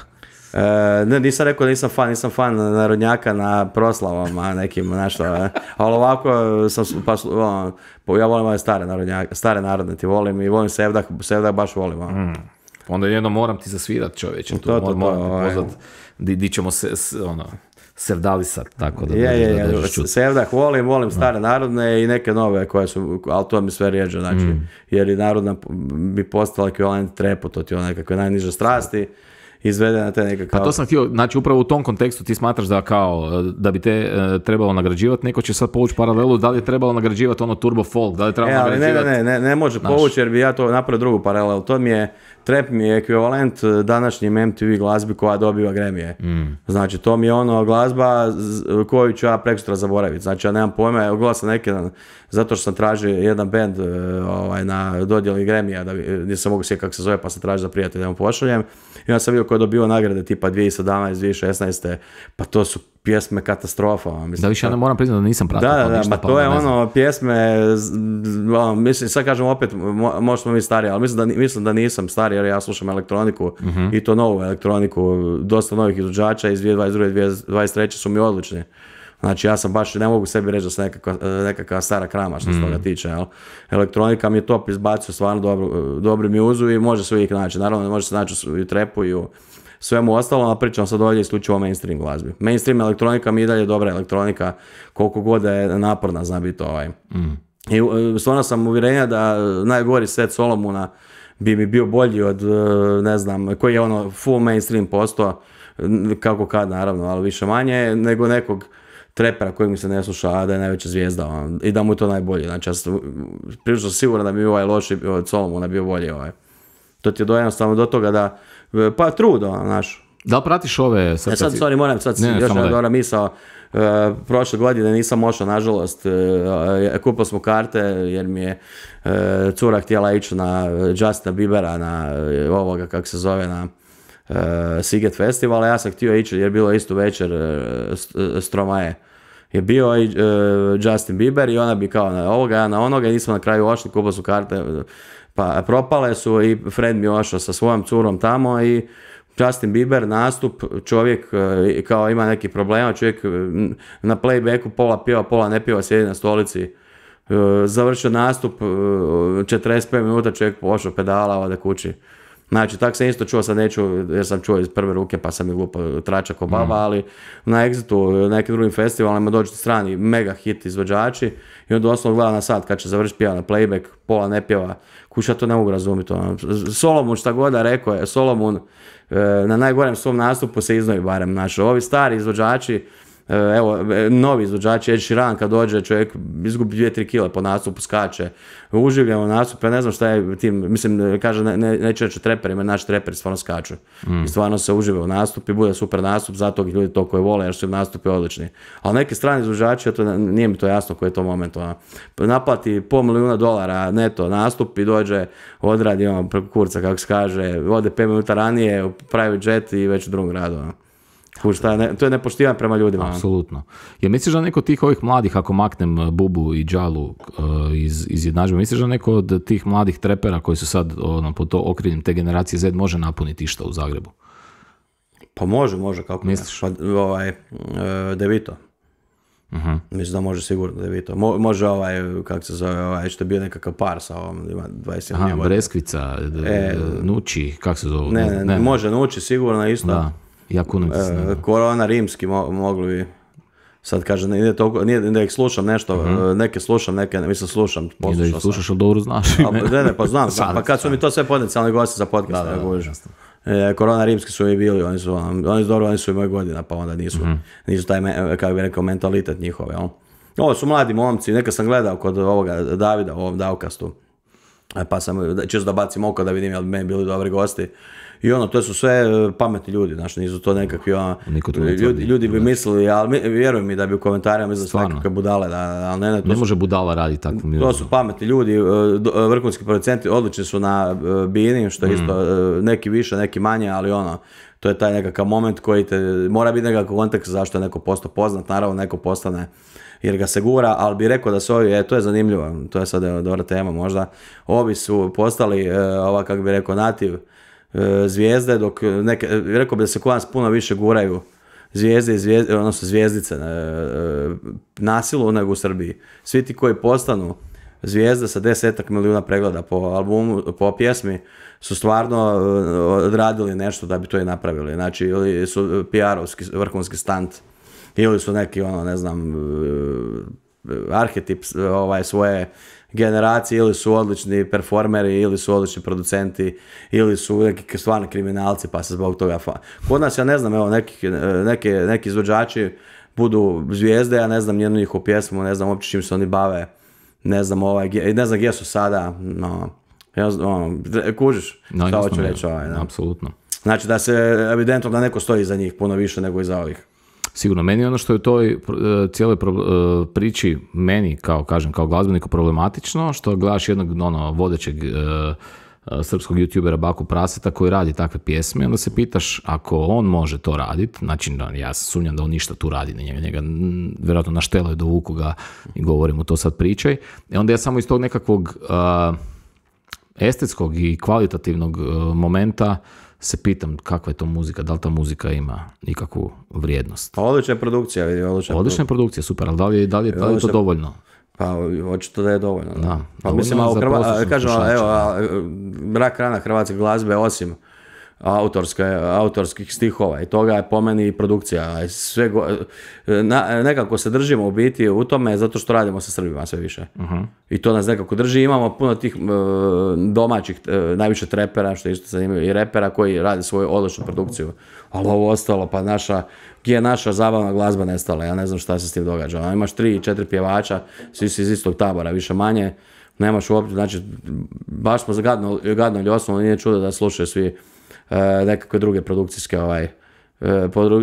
rješenja. Mislim, ja go kažem, ti stihovi prolazi više manje u Srbiji kod nas, ja nisam siguran da bi prolazili stihovi takvih pjesama. Mislim da bi ljudi to... Pa to je opet se vraća ono da mi glumimo nekakve, malo se predstavljamo boljima nego što jesmo. A najprodavanije, odnosno najslušanije pjesme su nam, ne znam, Daj mi gemišt, Zabi se s autom. Biti smo palanka najbićnije. Da, Zabi se isto su, mislim, evo, pokoj mi duši, Jasmir Stavros imao masu takvih hitova, ili ne znam, Grdović koji, mi smo se kao u šoku, to sam čitao kao šokan, 24 sata šokantu kako se ponašaju srpski treperi i ono, ne znam, se napio, razbio bocu nekom, potukao s nekim likom, pa gledamo mi sad ako gledamo naše izvođače, nije baš da su bečki dječaci, neki su se slupali, neki tuku žene, neki isto, neku pjesmama rade, Pitchwise. Kod Stavrosa i sličnih njemu je problem koji kad ti mogu povući paralelu sa Mustafom Nadarevićem, kojeg svi pamte po, kak se zove, Lud zbunje normalan, a niko ne uzima u obzir čitavu njegovu karijeru prije, tak i sa Jasminom Stavrosom koji je bio vrhunski glazbenik, session bubnjar. Ali njegove su pjesme, kad se prijatelji rastaju, umoran i to su mega... Ali on možda ima 5 mega, što kažeš, 5 mega hitova, a zadnjih 20 godina nije snimio ništa što ima ikakvu vrijednost. To je to, da, kuši, ali je vrhunski ja govorim sad čisto, bacit ću mandolinu, more, isto su nekakve A to on imao hitmakera Đorđa Novkovića, koji je pisao te pjesme. I to tako i treba biti znači, ali pravimo se tu nešto pametni, nisu te pjesme nešto puno, mislim, meni je jedan najdraži gosti u mom podcastu Vuco, ali Vuco je sigurno puno više hardcore od bilo kojeg srpskog trepera, mislim, nastrano što oni pjevaju i to, ali dobro, volim piti i ljubiti, sigurno Vuco ima definitivno puno ljepša poruka, ali hoću reći da je on isto ima meni uvijek zanimljive ekscese, ali su to isto i dalje ekscesi, koje je zamislio da nekakav neki od ovih koji se naveo trepera iz Srbije rade takve ekscese, pa to bi naši mediji pokazali, ja ne znam kako. Nije to toliko velika razlika, bar mi se tako čini, a razlika u kvaliteti glazbe, odnosno produkcije najviše, je ogromna. Mislim da tu sve više kaskamo i mora se tu nešto promijeniti. Ne znam, kažem, ti si više tu upućen nego ja. Pa... nisam, apsolutno. Pop glazba nije neka moja domena, tako da ne znam, nemam rješenje. Kao, sjećam se da je Đurović tebi pričao isto, da si imamo neki magični štapić da bi znali što treba napraviti. Rješenje gdje radimo čuda, tu čelo su hrvatski najjači YouTube kanal, među najjačim bendovima tog stila glazbe na svijetu. S druge strane imamo elektronski DJ koji produciraju za najbolje svjetske DJ-eve, njihovu glazbu. Znači, gdje god smo mi autonomni i ne ovisimo o nikom, imamo tržište koje nije ograničeno sa nekakvim ovim teorijama zavjere, da mi radimo rezultate. Ja mislim da tu Čelos ima najviše, da je to najveći hrvatski kanal, jer oni rade muziku koja je razumljiva svima u svijetu. A ne može hrvatski treper ili hrvatski pop izvođač biti razumljiv, jer kao prvo pjeva na hrvatskom jeziku, tu Čelos su instrumentalni sastav koji rade obradu na svoj majstorski način već popularnih pjesama, tako da to ima prođu. Naravno da ima prođu. Sad, elektronska muzika je isto ta, znači nema tu jezičnu barijeru. Nema, ali vidi, oni su tu napravili, znači, svjetski uspjeh koji je puno teže stvariti nego hrvatski, ali samo jedino zahvaljujući autonomnom sustavu, koje, znači, oni mogu sami o sebi ovisiti. Očigledno, sad kažem, ja ne znam koji je razlog, jer nisam zaključio na teme tih emisija, ali očigledno da je ključni problem što oni ne mogu uspjeti u Hrvatskoj, što ovisi o nekom drugom.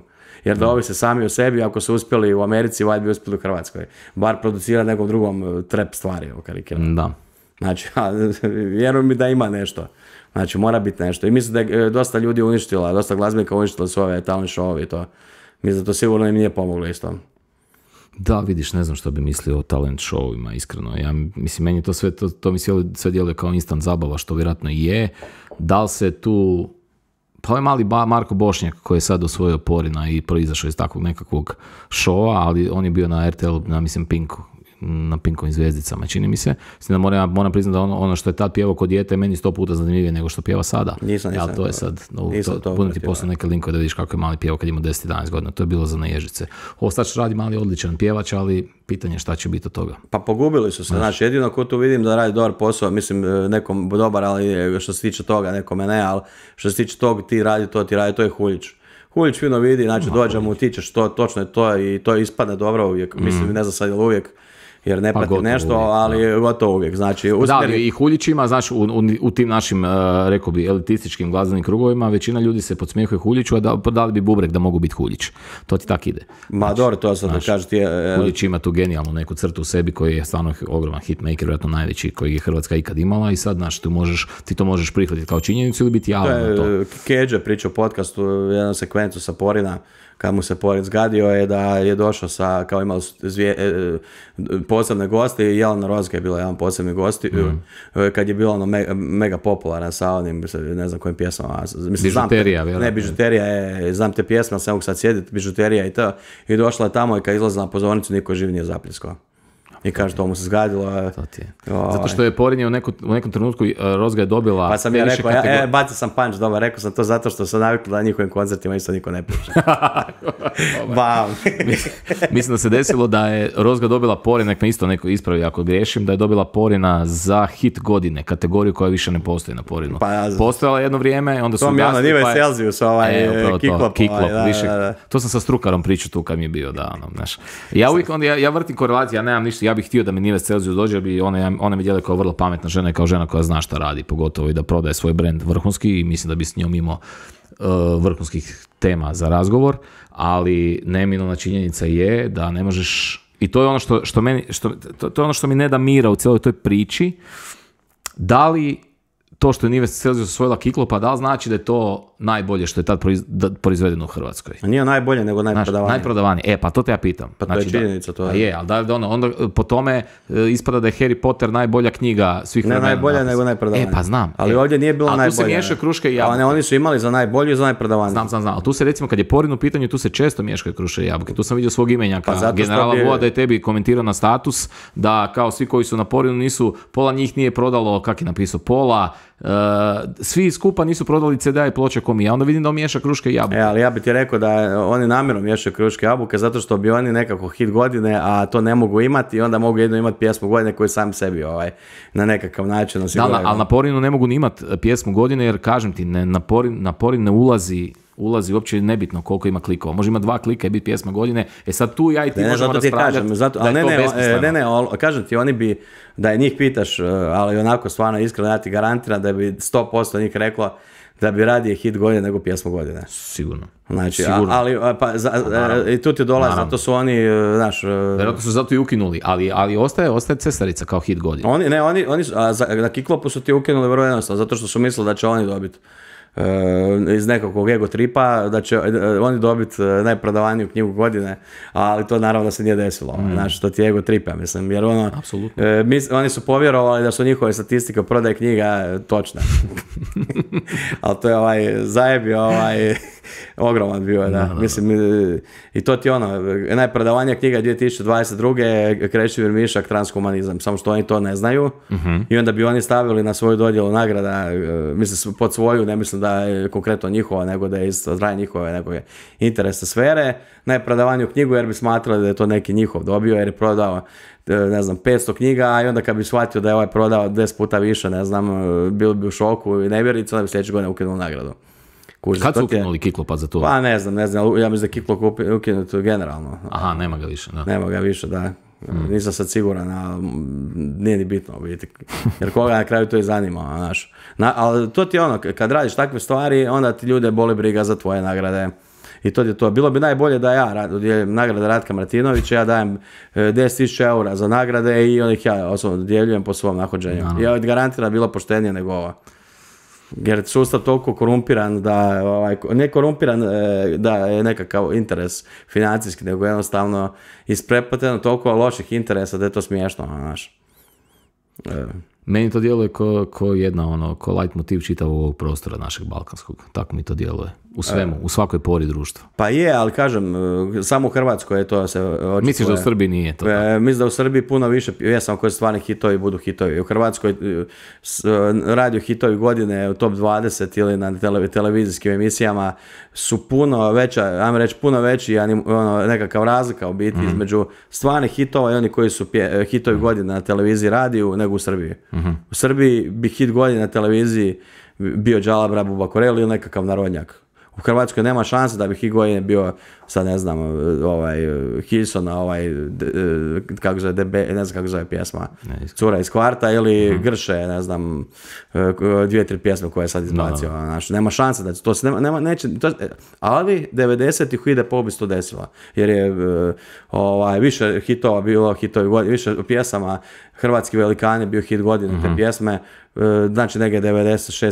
7. Ja ne mogu zamisliti da 2023. koliko smo mi degradirali, to isto bude hit godine. Ja misliš da je jedan od problema eksplicitna lirika možda u tim pjesmama? Ne znam, ne djeluje mi to. Hrvatski velikani, koliko znam, nema sad, ako mogu ovako na brzinu. Ne mogu se sjetiti da li je jedna pjesma koja je imala eksplicitnu liriku na HRT-u bar dobila, jer oni su vrlo striktni oko toga što puštaju van. A vidi, ne znam, nije zbog toga, ali evo recimo primjer, kad je kome gost dolazio Petko, bio je onako veliki pritisak, kao on je jedan od tih, i kad ti pričaš s njim u podcastu, kad pričaš s njim ovako sa strane, skužiš da on uopće ni da bi on bio puno više ka hit depo odabiru hitova nego kao ovome, što se znači to je jednostavno, ajmo reći, nije njegov razmišljanje, nekomu je nimalo. Čak a misliš da njega uvjetuje njegova kuća, jel? Pa ne, nego ja ne znam kakvi su njihovi, kako se kod njih odabire to. Znaš, ja mislim čak da nije problem TV kuća, sad mi guramo svoje, nego napravimo takav način odabira pjesama za hitove, da nema šanse da neko koji talasa da bude, mislim talasa, smiješno reći da Grše talasa. Čovjek radi muziku kako hoće. Radi muziku kako hoće, koja je sad, ako to nije mainstream, ja ne znam, sad ovo što sve sad izbacio. Znači ovo je prva stvar na Billboardu, prilično mainstream, znači... i on opet ne može, osim na Billboardu, ne može tu, i onda kad skuži kakve su nekakve referentne točke za same te top liste, onda skužiš zapravo zašto to tako, znači nema veze s tim ni televizija, nego ja ne znam ja ne mogu zamisliti. To ti je sad postao Matrica, kao film Matrica s nekakav samoodržavajući sustav, više to nije, na početku su sfere interese sfere uništile Porin, uništile Hidepo, uništile Doru, sve su to razjebale, ali sad trenutno više sve to samoodržavajući sustav koji je nastao na temelju onoga što su ovi upropacili, ne znam, ko Planet Majmuna je. Meni to izgleda na način kad svi dolaze kod Petka, koji meni, ja cijenim to što čovjek radi, mislim, meni je to cringe totalni, te sve njegove emisije, jer znam da je to sve fake i sve namješteno i svi ti njegovi razgovori su unaprijed, on točno zna o čemu će razgovarati. Dobro, to je stariju publiku. Apsolutno, ali da li možeš zamisliti, ja ne mogu zamisliti, uglavnom njemu dolazi izvođač i onda on kreće i razgovor s njima, pa kako je nastala pjesma, da li sad mu Grše sad rekao, pa da napio sam se s prijateljima, pa sam sanjao o kurvama i kokainima. Grše je tu prilično sve pet, ali mislim kad bi ga pričali o čem pjevaš u svojoj pjesmi, pjeva o kokainu, o kurvama, o autima, o pištoljima, šta bi sad rekli, što te inspiriralo Grše da napišeš tu pjesmu? Da, mislim da Petko nije generični, nije da ga branim sad tu, nego mislim da nije generični, on ne bi postavio ta pitanja, to bi postavio pitanja na HRT-u. Pa da, zato vjerojatno neće nikad ni doći HRT. Petko ti je zvala Tremi Leon kad si kod Kazale bio, znači da nije on baš tako. Da, upravo si. Da, nije on baš tako, on je znao tu, imao svoje mišljenje. Jesi pričao s Petkom oprosti ovo što rade naši glazbenici kad nisu u showu Dalibora Petka? Jesi pričao s njim o tome? Pričao sam nešto što je bilo, da. To je bilo pitanje u Q&A. Vidiš, što bi trebao pogledati, živo me zanima. Jer naš Petko ima svoje mišljenje koje može, ne mora biti vezano za emisiju, naš. I on kad je bio sad iza Oscar specijala, je bio isto gost, i čovjek je prilično britak na jeziku, sad kad samo ga trebaš, i onako, ajmo reći, što je dobro kod njega, to što kada je on solo neki gost i on govori svoje mišljenje nevezano, možemo, ne razmišlja promišljeno, hoće li mu to donijeti nekakvu Pa dobro, on je već toliko, on je već i institucija u toj zabavnoj glazbi u Hrvata, tako da ako on mora razmišljati, ne znam šta. Pa dobro, da, ali fali nam taj nekakav, ne znam, Hidepo nam fali, to nam fali, brutalno nam to fali. Fali nam Dora da bude, mislim sad objavili su neke na estradnim ikonama, Dora iz 96. 7. top 20 sve pjesme, znači od 20-14 na Dori, ne na Eurosong, na Dori. Svi 14 su bili hitovi. Danas, na ovoj Dori, osim Leta 3. Leta 3, da. Pa ono je ostalo, mislim ja sam Cage rekao, uključujući moju, kao i smije se, kao, znači, ali ne, Cage se pušta na radiju ova druga, što je bila ova nekakva, što je podsjeća kao ona ukrajinska goa. A ove cure moje, kako se zovu, harmonija disonanci.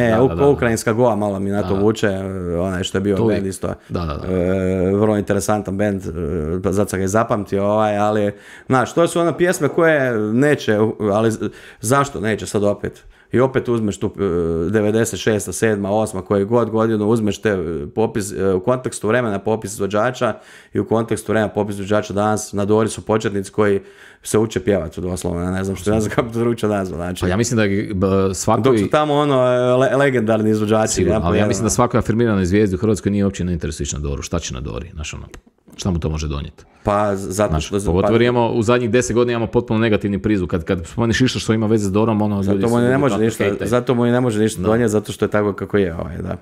I to je tragikomedija. Pa vidi, vrlo jednostavno, smanjiš broj izvođača za početak. Ja bi smanjio broj izvođača sa 20 na 10 i onda bi dao novčane nagrade. I s tim bi da viš kako bi hrabri izvođača. Pa samo pare vidi, ali... Kad dodaješ pare, da viš kako se motiviraju. To je, letili bi svi, došlo bi 1000 pjesama. Pa je. Para vrti di burgija neće. Pa to je to, ali problem je što pare moraju završiti nekim drugim džepovima, a ne džepovima izvođača. I ako tebe u podcastu Huljić rekao da mu neko dođe s ponudom, da jednom da će ići na Doru ako neko dođe slovom, da napiše, ako mu da neko da tipa 100.000 eura da napiše hit, da će napisati pjesmu pobjednicu. Negdje to izjavio, da li kod tebe ili na Indeksu, negdje to izjavio, to je, ja sam uvjeren da je to istina. Znači, Doro Huljić je jako pametan lik, nema se šta za reći. Vrlo interesantan, pogotovo dobar zato što ti drugi imaju predrasude prema njemu i onda ako ti nemaš predrasude prema njemu i pričaš s njim otvoreno i normalno, super će ti biti zanimljivo za slušanje. Ja mislim da nema veće sujete nego neostvareni glazbenik, a vjerujem i poznajem ih jako puno i onda je tu gadno. Ne znam, postoji vjerojatno i neostvareni neurokirurg, ali u glazbi je to puno češće. Da, neostvareni neurokirurg, ne bi mu metoda pokušaja i promašaja nije dobra u tom faku. Ne bi mu došao na seckanje. Da, vidi kaže, mislim da kaže, problemi, to sam pričao više puta i u podcastima, ali se ne mogu sjetiti ko je to rekao, neki strani producent elektronske glazbe bio, sad bilo je 100 intervjua pa sam zaboravio koji je od njih to izjavio i rekao je da pitali su ga koja hrvatska glazba ima najviše šanse uspjeti vani, ili kroz nekakvu elektronsku glazbu ili kroz nekakvu kao čisto sa nekakvom širom publikom, rekao je klape, recimo Deep House klape ili takve nekakve stvari. Znači, vjerovatno bi tamburica tu našla nekakav svoj momentum, moralo bi se prilagoditi do duše, ali imamo mi nekakve izvozne mašinerije u toj cijeloj priči, samo što nema ljudi koji su to prepoznali. Da. Ja ne znam što je kod tambure problem.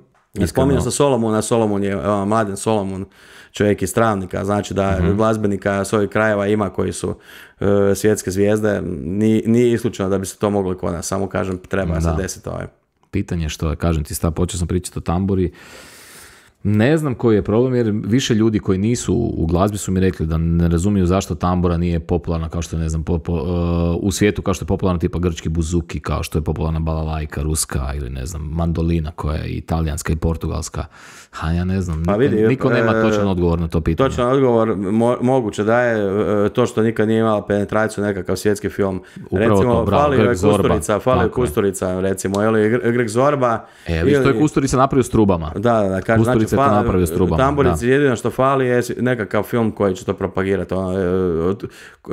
Masa filmova je, pa mislim od Kazačoka, pa nadalje, to je u filmovima, parodijama je popularizirana priča, dakle treba neki, mislim što se neće desiti, opet jako teško da će se desiti Hrvatske, film o tamburici koji će biti svjetski hit, jer mi teško će napraviti svjetski hit film, a imamo jako kvalitetnih kadra, zato kažem, ja cijelo vrijeme uspoređujem tu glazbu sa filmom i serijama, zato što imamo jako kvalitetnog kadra, imamo naši redatelji kad odu van, rade čuda, Mimica Gezan, recimo odličan redatelj serija, brojnih poznatih serija koje su svjetski hitovi, sin od Vatroslava Mimice, seljačka buna, znači čovjek vani radi odlične seriju Picard i Discovery, isto režira na Hrvatice Los Angelesa, ti kad ideš to gledat malo pomalo, znači nađe se tu dobro kadra, imamo sve bolje i bolje i glumce, ne znam, vidio sam da je Amo Sanz glumio na zapadu ništa novo, jedan u Avatar 2, jednog od onih sinova zelenih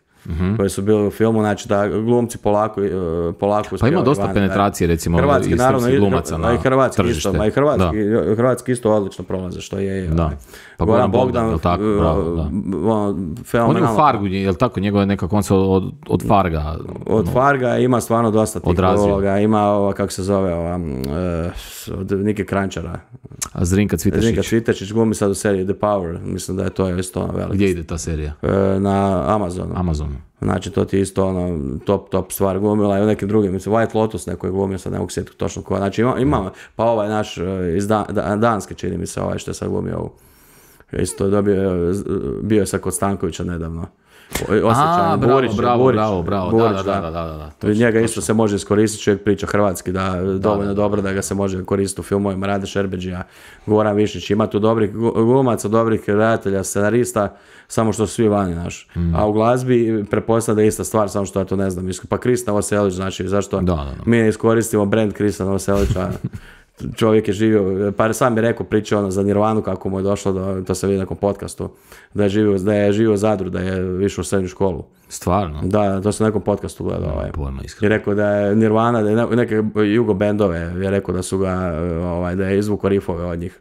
Sad se ne mogu sjetiti točno od kojih, od Azere i ne znam koga još. Znači to su u nekom podcastu, tamo moraš čuti da bi takve nekakve informacije koje mi ne koristimo uopće. Znači. I onda to recimo, pričao sam u podcastu, imam 100 puta za ovoga Biličika, imaš najjačeg trenera u povijesti američkog sporta i rekao bi najveći zvijezda američkog sporta trenutno koji onako financira sve kudove u Lici sa svojim čisto niko ni ne zna za to i ti njega prilično ponosan Hrvat i njega ne koristiš uopće za nekakve unutar, ne političke, nego unutar sportske kulturalne manifestacije. To je za promociju Hrvatske u svijetu, apsolutno. Pa da. Dobro, to kažu, ne treba nam to, imamo nogomet, turizam i to, ali nam treba za sve. Zašto ne koristi, znaš? I onda ja tu počnem nekad vjerovati kad ovi desničari, znaš, teorije zavjere i to, stvarno mislim da postoji tu nekakav razlog, volim te teorije zavjere, zašto se neke stvari ne guraju, jednostavno neki to ne žele iz ovog jelenog razloga i to ja mislim da niko je baš i dotaknuo temu koja mi je isto vrlo interesantna, nisam nešto pretjerano mislio o tome pričati, ali ja ne znam ko je pozvanio tebe da priča o teorijama zavjere. Šta misliš zašto ljudi generalno vjeruju u teorije zavjere?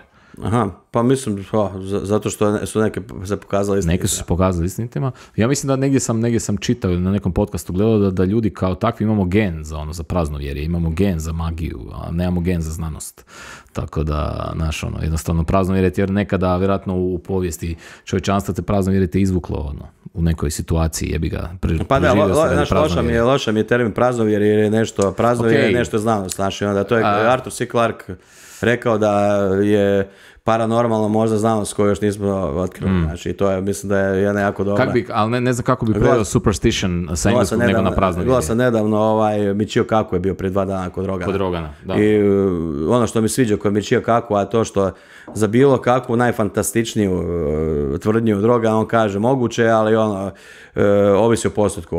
Znači, nije nijednom rekao da je nešto nemoguće, što je, nažalost, mislim da je to jedan od problema zašto se znanost udaljava ljudi, jer često se spominje nešto je 100% tako kako je ili je nešto nemoguće. I onda ti tu ljudi steknu nekakav animozitet kad se pokaže suprotno, jer to ti je kao moj stav je da je to kao na kladionici, znaš, kad kažeš 100% će pobijediti neka ekipa i u 9 od 10 slučajeva će pobijediti, ali u jednom neće i onda ti onaj koji je rekao da će 100% pobijediti ekipa, ti više neće biti nikakav autoritet pri svakom budućem pogađanju, makar pogodio još 100 put zaredom, jel? Znači, mislim da je tu taj problem i da je to jedan od razloga zašto ljudi pa s jedne strane vjeruju teorije zavjere koje su, mislim šta, kako Miša kaže, imaš teorije zavjere, teorije nasumičnih slijeda događanja. To su dvije suprotstavljene struje i sad ti imaš definiciju zavjere da 2 ili više osoba iza zatvorenih vrata donose odluke koje se tiču ljudi koje se nalaze iza tih zatvorenih vrata. Znači, nije to nekakva suluda priča, praktički sve više manje bilo kakav dogovor, više ljudi može biti ujedno i zavjera ako je tajni. I onda ti tu se otvara taj široki dijapazon mogućnosti. Naravno, neke teorije zavjere su sulude, ali to jednostavno nisu istina. Znaš što je meni fascinantno u cijeloj toj priči? Da, kao čovjek koji pa i preko svog nekog svojih afiniteta i svojih nekih psihičkih poremećaja koje nažalost imam, anksioznost kao jedna od predominantnih, da mi je fascinantno da psihijatrija i generalno službeni medicinski narativ je taj da teorije zavjere, teoretičare zavjere ne smatraju ludima, da oni kao nisu ludi. Meni je to potpuno, jer postoje stvarno sumanute teorije zavjere. Iz mog nekog aspekta. Naravno da postoje. Ali ti ljudi kao nisu bolesni. Meni je to fascinantno. Naravno da postoje ljudi vole, ali znaš šta, ja ne bih rekao da su bolesni zato što ljudi nekako onako perverzno bi voljeli da su, svi bi voljeli da su, evo recimo ja nisam ravnozemljaš, ali bilo bi mi super da je zemlja ravna. Stvarno? To bi bilo to, znaš kako bi se smio. Ja mislim, znaš šta, ja sad ne bi, ali kad je krenula ta teorija prije 7-8 godina, ja mislim da je tako negdje, jel tako, prije 7-8 godina, ja da se ta dokazala, mislim da bi se ja kao lično dezintegrirao. Ja mislim da se ta dokazalo, sad bi... Kako bi to bilo dobro, ali bi bilo, s druge strane, ja mislim da njima ne bi bilo dobro da se dokaze zemlja okrugla, njima. Da. Ne bi se smijali, ne bi se plakali. Pizdu materinu. Da ja vidim kak ti trolaš često svog frenda. Zato je dobro, recimo. A sad tipa primjer neki dan, mislim to je u Americi dosta popularna teorija zavjere, a kod nas i nije očigledna, a to je da su Antife kao pokret, da su to zapravo komunisti, jer komunizam zabranjen zakonom i da su oni svi komunisti koji govore da nisu, jel? I sjeća se jedne prigode na Exitu, jedan što nam je rentao smještaj, momak ima majicu Antifa, ja ga pitam zašto stavio majicu Antifa, kaže on, pa stavio bi komunjar, ali bi me tu kodeli. Ali sad iz naše perspektive, naravno, sad sasvim logično da je nekakav antifašist u Hrvatskoj najčešće komunist ili Jugoslaven i slično, znači vrlo rijetko ko je Antifa, a da je zapadni saveznički onako orijentiran. Jako rijetko, ima i tak, ali jako rijetko.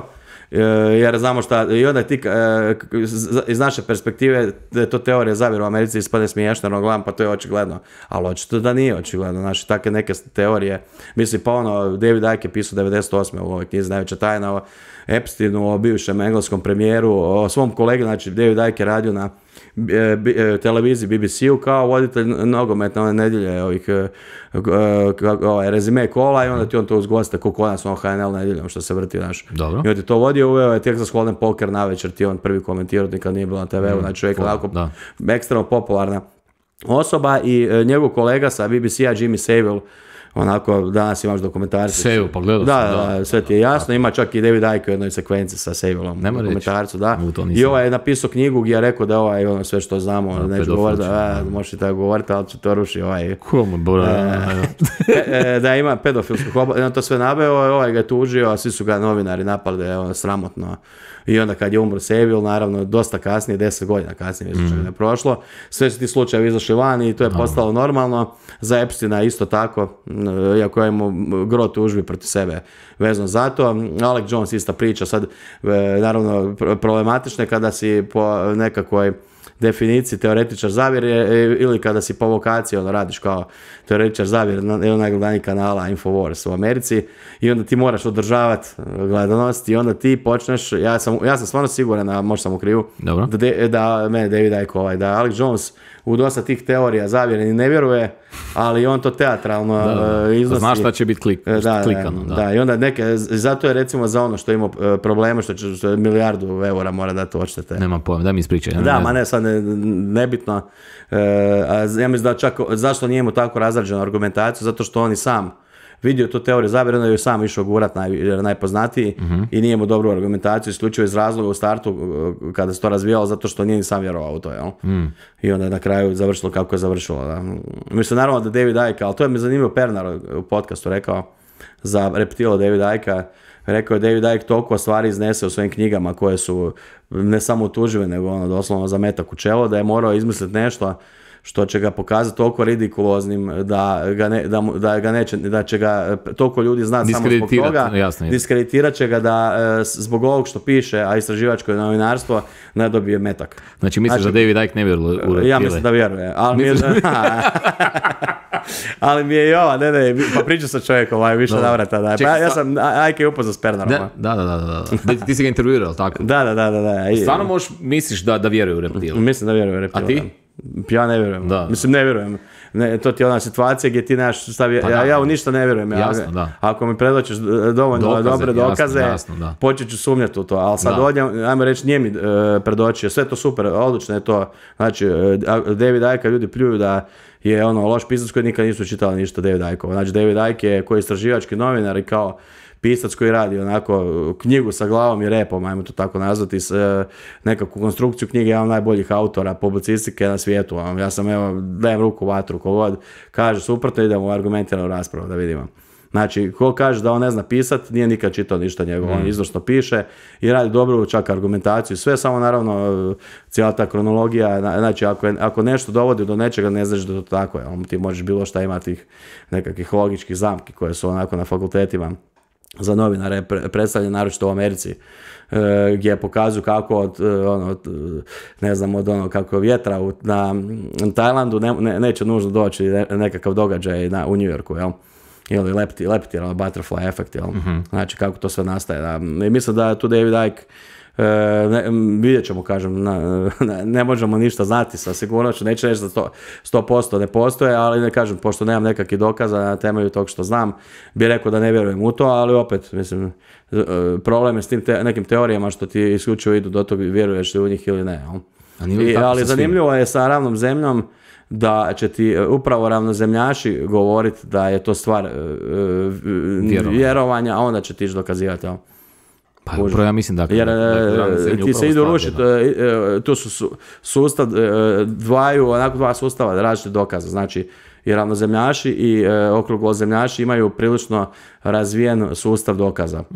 Znači nije to baš tako nerazvijeno. Ali onda meni je suludo zašto okruglozemljaši, a.k.a. fizičari, ili ne znam ko bi bio dobra struka, ne uđu u debatu sa ravnozemljašima. Jesi ikada probao organizirati debatu između Teo Pintarić, koji je tvoj friend i koji je vodeći? Pa ne bi tu bio, evo s Duspara bio, mislim da bi on bio tu bolji. A znaš da se mislim da s Dusparom ljudi ne žele i moje mišljenje tako da ljudi s njim ne žele, zato bi možda Pintarić bio bolji, jer ovo je stvarno fura taj neki religijski narativ koji je... To je do moderatora, znači moderator bi... Da. Imaš pravila debate, nema ti šta za reći, uzmeš Puljka, Puljak mi je rekao da nije toliko kontra toga, ali nema toliko komplementarne znanosti. Znači morao bi biti stručnjak iz više područja, ili bi morao složiti 100 pitanja koje je bilo u debati pa da se on pripremi za sva, to bi možda zelo previše vremena, što bi značilo da bi morao platiti vjerovatno jednog druga prilično. Kužiš, problem je tu što bi vjerovatno mi sad se radi debate neke političke, znaš, pa onda ti moraš tu jasno znati pravila i moraš biti radikalan na rušenje pravila, jer ako ne budeš radikalan, stalno će kršiti to. I onda radikalan moraš biti do te mjere da ako neko krši da ga isključiš dva kruga, jasno. dva pitanja, i onda ako tu bi se izašao izvan sebe, ali bi se smirio za... Ali postoje negdje, ti mi sad ti kažem, ti si, ja uopće nisam u tome pa me zanima, ali postoje negdje na internetu generalno debata između ravnozemljaša i fizičara? Postojala ti jedan na TEDxu, ali su je obrisali. Nema me zajebati. Zašto? Nemam pojma. Ja bi to htio gledat. Znači, nemam pojma, bila je zabavna i meni se činilo da je okrugozemlja što dobio, a sad nisam mjerodavan, znaš. Nisam mjerodavan i po komentarima. Možda nije, znaš, kad je to ti... Ali, znaš gdje bi tu bio problem kod te debate? Bio bi ti problem to što kad bi poslao sa karikirao Puljka ili Dusparu, onda bi, pošto su dosta onako žestoka zajednica, recimo kad bi Puljak izgubio, svi fizičari bi ga napali da nije bio dobar. Da, nije se dobro spremio. Ne, ili to ili nije bio dobar odabir. Isto tako bi s ove druge strane. Znači, kad bi usparo, onda bi ga napadali, ja bi govorili nije bio dobar odabir. Znači. Treba prije toga napraviti anketu da ljudi koji su u oba tabora da biraju svog šampiona. Da, nisam siguran da bi to, kako bi to prošlo. Jako te teško, zato je dobra, najbolja debata politička. Jer političari stranke de facto šalju svoje predstavnike, ako šalju nekog ko nije dovoljno dobar za tu debatu, onda se izblamira cijela stranka. I onda se oni svi posvete tome i isti mi cilj. A ovo ostalo je sve ad hoc. Koji argumenti tebe konkretno priječe da ne povjeriš u ravnu zemlju? Pa dobro, mislim da ima sad tu više argumenata. Neki temeljni. Ovi fizikalni argumenti koji oni iznose su mi zanimljivi. Zanimljivi su mi i čudno mi je zašto se niko ne ide obarac s njima, pa to je prezabavno. Nego se oni, ajmo reći, uzele su maha neke teorije koje se mogu eksperimentalno potvrditi ili demantirati. Znači, bilo bi zanimljivo da, bili su neki dokumentarci to, a bilo bi zanimljivo, tipa za chemtrailsa smo to isto i pričali bili. Zašto, to sam Sašu Ceci je bio nagovarao, pa je on čak i pristao, ali nismo našli, trebao nam je žirohopter i trebao nam je još neki, trebao nam neki za chemtrailove, ali se nije niko htio javiti. Ono da odemo uzmemo ovoga za chemtrailove, kažeš imaš 5 zemalja u regiji, gledaj chemtrailove po nebu, odluči koji ćemo otići gore sa žirohopterom, uzeti uzorke i otićemo s kamerama na Ruđer Bošković ili odaberi bilo koju instituciju i u live streamu ćemo raditi analizu, znaš. I zašto to sad ljudi ne žele, a meni nije jasno, znaš. Ako ti je cilj dokazati nešto i neko drugog izblamirati, a to bi definitivno, sad ravno zemlje malo teže, jer neke stvari eksperimentalno možeš potvrditi najbolje odlaskom u svemir, znaš. Da. I onda ti to, Geriček je to u biti rekao Pinti da ćemo platiti kad naprave komercijalne letove, kad se malo smanji cijena, $200,000 da će uložiti Pintarić u kartu i da će njih dvojica zajedno otići u svemir i mislim da je to najbolji demanti. Da. I to baš u svemir, ne sad ono, iznad koliko su rekli, 15 km, ali koliko, 16, ne znam, da se vidi zakrpa. Otići skroz, kak je 15-16, otići na pol puta do mjeseca, tu nema nikakvih problema. Ali vidi, kaže, meni je, znaš, kad ti pola sve te dokaze vezane za neku radijaciju i za prolazak kroz ovaj pojas i za ono kako su letili na mjesec, sve to, ima tu dosta zanimljivih informacija, znaš. Najlakše reći, ali nešto je ili nije, interesantnije pogledati malo to i raspravljati. Znaš, zato su zanimljive teorije zavjere jer ima uvijek nešto. Stvari kod teoretičara zavjera, kod ti koji vjeruju u ravnu zemlju, da su oni toliko u toj problematici, oni istražuju više nego oni koji uopće nikad nisam u životu dovodio u pitanje da li je zemlja ravna ili nije. Naravno da će mene svako od njih satrati argumentacijom jer ja ne znam o tome gotovo ništa. Kužiš. Pa da, ali ti nisi njima A nisam im ja ciljena publika, da. Ciljena publika ni ciljena meta za raspravu. Ja se mogu smijati tome i misliti da ne vjeruje da postoji svemir. Kad krene prema tebi, oni to meni ko kad je Jehovin svjedok kuca na vrata, znaš, sad on priča svoje i to je to. Hoćeš ti povjerovati ili nećeš, da. Da, i tu ti meni pada, jer ja nisam sad nekakav kršćanin, pa sada bi ja da mi oni uspiju uvjeriti sa nekakvom kroz retoriku, znači taj im pada odmah u vodu i onda me mora uvjeravati s nekim drugim stvarima koje su mi interesante, pa mi zato i volimo raspravljati s njima i raditi podcast. Meni je to, kažete, meni je ta ravna zemlja fascinantna. Ja sam imao ozbiljne, anksiozne napade prije 7-8 godina kad sam gledao doktore znanosti nekakve koji tvrde to da je zemlja ravna ploča. Meni se u jednom trenutku mi se počelo mi se dezintegrirati stvarnost, moguće je. Šta bi se dogodilo, kažem ti, sad imam odmah od 7-8 godina i sada se sutra dokaže da stvarno jesmo na ravnoj ploči ili kako to oni to zovu, ne znam uopće, ne bi mi to vjerojatno, bio bi sjeban, malo moram ti priznati da bi bio sjeban, ali me ne bi to, ti kažeš da bi tebi to strašno zabavilo. Ali ne bi bio siguran što, evo recimo primjer, sad to dobra tema koju nisam nikad načeo, da je stvarno zemlja ravna i da oni tvrde da je to Božja kupola, da je to, ja bi jako sumnjao u to da je to Božja kupola. Da, to Božje, da. I počeo biti prilično paranoičan i mislio bi da to nema nikakve veze s Bogom. Da se onaj koji je napravio kupolu spriječava od toga tako je, da odem do Boga. Znači, ja bi uopće ne bi brio na to što oni briju. Znači, nije čak ni taj kontekst jačan. Počeo bi sumnjati u sve živo. Zato kažem, ja recimo istog pogleda, čudno mi je da je vrhunac Božjeg stvaranja jedna kupola. To mi je bila uvreda prema Bogu, onda bi sumnio da je to vrag napravio, ne znam, ili koja je treća opcija, ne znam, čovjek ili vanzemaljac ili šta god. Jebote, da. Serious. Ali ne bi, ajmo reći da se to dokaže, ne bi vjerovao u iste stvoritelje kupole kao oni, jel? Da li se može Posto bi ja teoretičar zavjere. Da. Šta misliš da se, kažem ti, nemam nikog teoretičara zavjere, bilo bi super kad bi znao nekog od muzičara koji bi mi došao podsjetno, koji bi bio teoretičar zavjere, pa bi ga pitao, pošto si mi ti sad tu, da misliš da se može... Krešimir Mišak. On vjeruje u ravnu zemlju. Nije, ja sam mislio teoriju zavjere. Ne, njega bih htio dovesti, njega ćeš mi ti možda, možemo spojiti s njim, ja mislim da bi imao s njim o čemu priča, definitivno, i van teorija zavjere, nego o muzici. Kako se zove, me zanima... Muzici, da. Zanima me da li je moguće vjerovati u teoriju ravne zemlje bez religijskog konteksta. Znaš, jako mi je teško to povjerovati, jer one većina imaju taj narativ. Pa jako teško, mislim da ima jako malo koji to ti kao opet... Jer samo priča je nastala na taj način, zato što se u religijskim tekstovima, ajmo reći da su oni cijelu tu konstrukciju argumentacije razvili iz toga zato što su vidjeli klaster informacije raznih religijskih tekstova gdje se spominje da je zemlja ravna. I to mislim da je to uzročno posljedična veza. Da. Koja ti je kako bi rekao to, možda ono glupo nekako trivialno pitanje, ali me zanima, koja ti je teorija zavere najnategnutija? Ono, gledaš, ja ne znam, nekad znam umirati od smijeha na Balkan Info, ono, da je vrhovni bog Perun, Srbio, Srbini, to mi je. To meni je odlično, ja sam fan Jovanke Jović. To sam ja sve pogledao, da. To mi je top, da je Josip Broz potomak Isusa Krista. To je još bolje. To je kulturna baština. Ali vidi da je Josip Broz potomak Isusa, to bi to bi uvrijedilo sve. To bi sve uvrijedilo. To je gotovo. Ali to je bilo top. To je gas, te kablove. To bi upropasilo a to bi bilo gore da je zemlja ravna.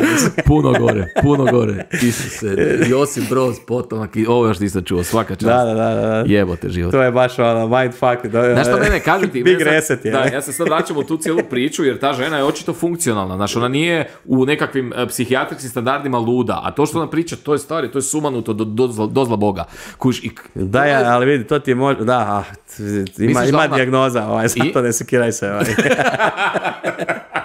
Možda ima dijagnoza, da li ima terapije, znaš, to me muči, jebi ga. Znaš. Ne treba terapije, želimo toga što više, znaš, to ti je ono... Vrhovni bog Serbe, oni to, pa to mi je nema, kak je bio Elon Musk iz plemena koji mijenjaju imena, iz Republike Srpske koji mijenjaju imena, ma nema dalje, ono. Pročitala je to u mađarskim medijima. Koliko ti moraš biti kreativan, kuš ona je fulala, ono, bavi se jebote, piši nešto, ono, znaš, ono, piši fikciju, jebote, ono, meni je to užasno kreativno. Da, pa dobro, kažu, rijetkih takvih likova, kod nas ima moguće da ima takvih likova, ali su manje eksponirani. Pa ne samo eksponirani, nego ambiciozni. Manje ambiciozni, dobro si ovo rekao, Isuse Kristi. A da li to, ja mislim da to ne može u Hrvatskoj proći, iskreno, tako Jovanke Jolić i to, ja mislim da bi, možda je moglo kod Malnara na Noćnoj mori proći. Pa da, pa ja mislim da bi ti mogao takve goste iskreno ugostiti, ali sad da li bi to bilo interesantno. Kod mene ti je problem toga što bi me napadalo da se rugam bolesnim ljudima, znaš, a to ti nije, nemam namjeru to raditi, znaš. I sad mogo bi ja i dovoditi goste, ali ne. A napadali su i Malnara, jebote, pa je bio genij. Ne, ali dobro nisu, kod njega cijeli koncept emisije, znaš, takav. Kod njega koncept emisije dovesti ljude koji su, ajmo reći, kvartovski iz naroda i, ajmo reći, podsjeća nas na ono najbolje i najgore u nama, a s druge strane dovodi intelektualca da radi intervjue s takvima, da pokaže da nije preveliki jaz između jednih i drugih, ja bih rekao da je to nekakav koncept emisije, dok ovo kod nas i nije, ovo bi kod nas bilo pišanje od smijeha s moje strane više. I trolanje i da. Ja sam par podcasta gledao gdje ti trolaš svog frenda Pintari, pa meni je to plakanje od smijeha. Čovjek ne može doći od riječi, meni je to stvarno vrištanje. Da. A sad je bio to, Misterium, zadnje moraš to pogledati. Jučer se je to nešto što je live išlo jučer, pa vidio sam da ja sam nešto sam uključio, tražio sam nešto i vidim ono od Uspara i on u nekakvoj žestokoj raspravi s tobom, a ti držiš čašu. Odlično. Lagano ih trolaš sa strane. Odlično, dogodovštine iz osnovne i srednje škole. Isuse. Znači u Jugoslaviji, zaleti se profesor i nabije nogom u glavu. Po svi smo imali, po moj profesor mene, on je, pazi, kad smo pričali, pazi ti sad, vidi da ova mlađa publika ne može vjerovati, nikomu ne vjeruje. Pazi, ja sam profesor u školi nekako. Daj zamisli da ja imam metode, ko što ima moj profesor glazbenog, imao je našiljen trokut, znači trokut još ga je našiljio i onda bi kad bi mi pričali, on bi nas tim gađao. Daj zamisli. Ja ne smijem dijete izbaciti sa sata. Ja sam većinu srednje škole proveo na hodnicima. Sad ti dijete danas ne smiješ izbaciti s nastave kad piša po stolu. Kolokvijalno da se da karikiram, ali stvarno tako. O tome ti jedan dio. Bi trebao biti Misterium kao rekapitulacija, ali zapravo su pričali o nebulozama. Nema već s temom. To je bitno. Da, kao međuljudski odnosi to, da. Daj mi reci, isto je još jedna tema u kojoj si ti, što misliš šta će izdati s ovom cijelom cancel kulturom i cijelim ovim woke pokretom? Ja kažem ti, ja sam u mladosti bio puno liberalniji prema tim idejama i što starim to primjećujem da sam sve skloniji nekakvom tradicionalizmu, a to je nekako, ja mislim, i normalno. A što misliš, ali kažem ti, ali ja ne mogu se oteti dojmu da meni većina toga u cancel kulturi i u tom woke pokretu, da meni je to poprilično bizarno i ne znam. A urušit će se samo od sebe, jer gdje će se i druga strana, kao i ova, jedva čeka da se uvedu antiliberalne mjere, odnosno zabrane, i onda će ti, gdje će ti to krahirat će ti u trenutku kada ovi budu počelo sa zabranjivanjem njih po istim tim temeljnim načelama po kojima su oni zabranjivali druge i tu će krenuti kolaps, ja mislim da je. Ali to je već sad polako, to je jedna točka, druga točka je, čini mi se, taj nekakav vladavina mediokriteta, znači da ovi jednostavno koji imaju, evo recimo ako ćemo pričati o glazbi, filmu, koji imaju te velike studije, produkcijske kuće i slično, to definitivno nisu mediokriteti i kad oni vide da su počeli gubiti pare zbog mediokriteta koje propagiraju neke svoje pizdarije, vrlo jednostavno poteraći ih sve i staviti poslovne ljude, makar fašiste. Mislim da je to raspad. Ma da, nema nikakvih problema. Pa vidi, kažem da je stvar do inkluzije ne bi u vlasničkim strukturama tih produkcijskih kuća bili samo bijelci više manje. Ili židovi, ili ne znam koje su to... Pričaš nepopularne stvari, Ratko? Pa nije, pa mislim priča za bijelce, mislim da su bijelci protestanti sigurno tu, to je jer smiješ reći nešto što je... Znam, zajebam se, aludiram na to kak je Lex Friedman cijelo vrijeme kad mu je gostovo Kanye West pa ga govorio židovima pa ga je upozoravao, kao nemoj pričati.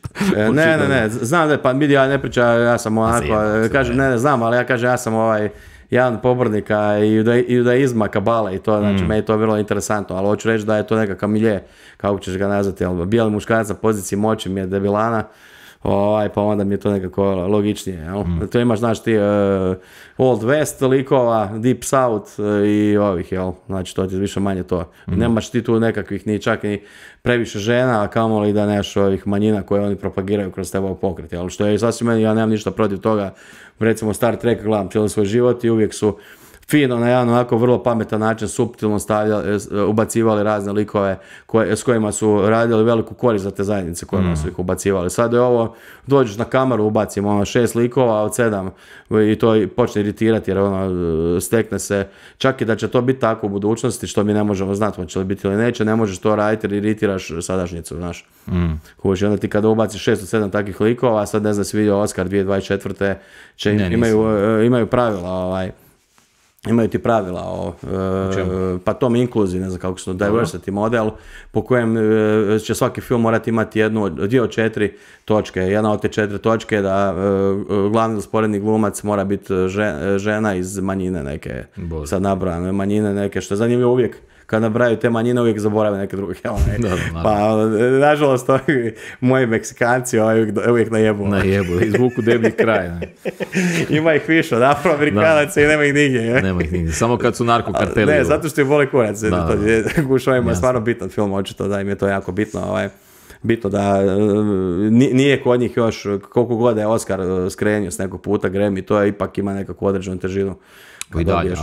Kad dobiješ to je, znači zato se toliko halabuke radi oko svega, jer sad i to sad uvode pravila, vidio sam da je Richard Dreyfuss rekao da mu se povraća od takve politike, da se više nikad neće pojaviti na Oscarima i sad su počeli drugi glumci. Znaš kako će, 3, 4, 5 godina, znači ti Oscar radite pizdarije i onda ti pola glumaca neće dolaziti, koji sad već ne dolaze, samo što nisu javno. Ja ti kažem, vjeruj mi, bili su mi neki drugi gosti, glumci, i redatelji ili neki ljudi koji su s njima iz nekih drugih sfera dobri, pa se druže i slično, i onda su oni svi pričaju kao pa ne želi doći tabir, ne želi glumiti tako, znači oni ti svi to već rade, samo što ti ne pričaju javno, jer nisu budale, ako kažu neću doći, onda će te cancelat. Fino, samo šutiš suptilno i odbijaš što se ne sviđa i šutiš u nekom svom miru, živiš, znači to ti je već sad, već par godina ti se to odvija, znaš. I mislim da je to ta woke kultura, pa dobro vidiš ove streaming servisi rade cirkus, ali do jednog trenutka će raditi cirkus, već to završi više manje padom. Sad već nekakvi primjeri novi koji pokazuju da se događa promjena je Picard 3. sezona i Čuvari galaksije 3. Znači gdje su oni vidjeli da nema smisla raditi što se radi non stop, radi oni i to i dalje, jer će izaći Marvels ili ne znam Discovery nova sezona, to se radi cijelo vrijeme, ali sad su već počeli kalkulirati, nećemo baš svaki sadržaj napraviti aktivistički, idemo sad malo za publiku koja će doći u kino stvarno, a onda ćemo negdje, malo će biti jedan flop, a malo sad već kalkuliraju što se prije 2-3 godine bilo nezamislivo, jer su samo radili, znači od 10 filmova 9 je bilo woke, sad je već to ovako prilično različeno. Ja, evo, moja prognoza, gledat ću kristalnu kuglu, da će to sve biti manje i manje, jer nisu napravili ono što su htjeli napraviti, a to je da mainstream publiku pretvore u svoju publiku, to se nije desilo. Primjer je još jedan pozitivni primjer je Yellowstone serijali, sve serije koje nekako se vežu uz Yellowstone 1883, 1923, još ove dvije Tulsa King sa Stalloneom, Mayor of Kingstown, znači to su sve nekakve, ja mogu reći, one tradicionalne serije iz nekog ranijeg vremena gdje su, pa ne samo te rodne uloge, nego i ove rasne uloge su prilično jasne i nikog se ne stavlja u ulogu zato što bi on trebao biti, nego zato što on u toj ulozi pripada. Mislim da je najbolji primjer sad Wendy, ne znam si vidio, kako se zove, Peter Pan i Wendy. Ne, znači, tipični primjer, znači jedan onako slikoviti primjer, znači imamo izgubljene dječake, znaš, sve ono poznato, i sad su stavili curice sad su curice izgubljeni dječaci. Sad curice izgubljena skupina, nešto tako se zovu, što nema nikakvog smisla, jer u toj knjizi piše da su izgubljeni dječaci i Wendy pita zašto su samo dječaci, zato što curice nikad ne mogle biti izgubljene. I sad ovi uzmu to i stavi curice. Znači, udara glavu u zid, bam. Kuži, sad mogu bi da, sad padne mi na pamet takih primjera 10, ja ti mogu reći ali znači to je ono debilana, kužiš. Ja ti mogu reći u muzici, rekao si ranije da voliš operu, počelo se dešavati, što sam ja moram priznati sa zgražanjem dočekivao, a kako je taj woke pokret cijeli uzeo maha, tako da su neki moji profesori na akademiji, koje također neću imenovati, koji su mi inače vrlo dragi, ali koji su sa nekakvim afirmacijom gledali na to da se mijenjaju krajevi opera, di tipa u Carmen on nju ne ubije, razumiješ, njen ljubavnik, nego oni skupa odlutaju u Sutton, razumiješ, i to je kao ok, jer kao što nećemo djeci puštati kao ubojstva, nego šta ćemo braniti djecu, da to ne postoji do 25. godine, neće znati da neko ubio.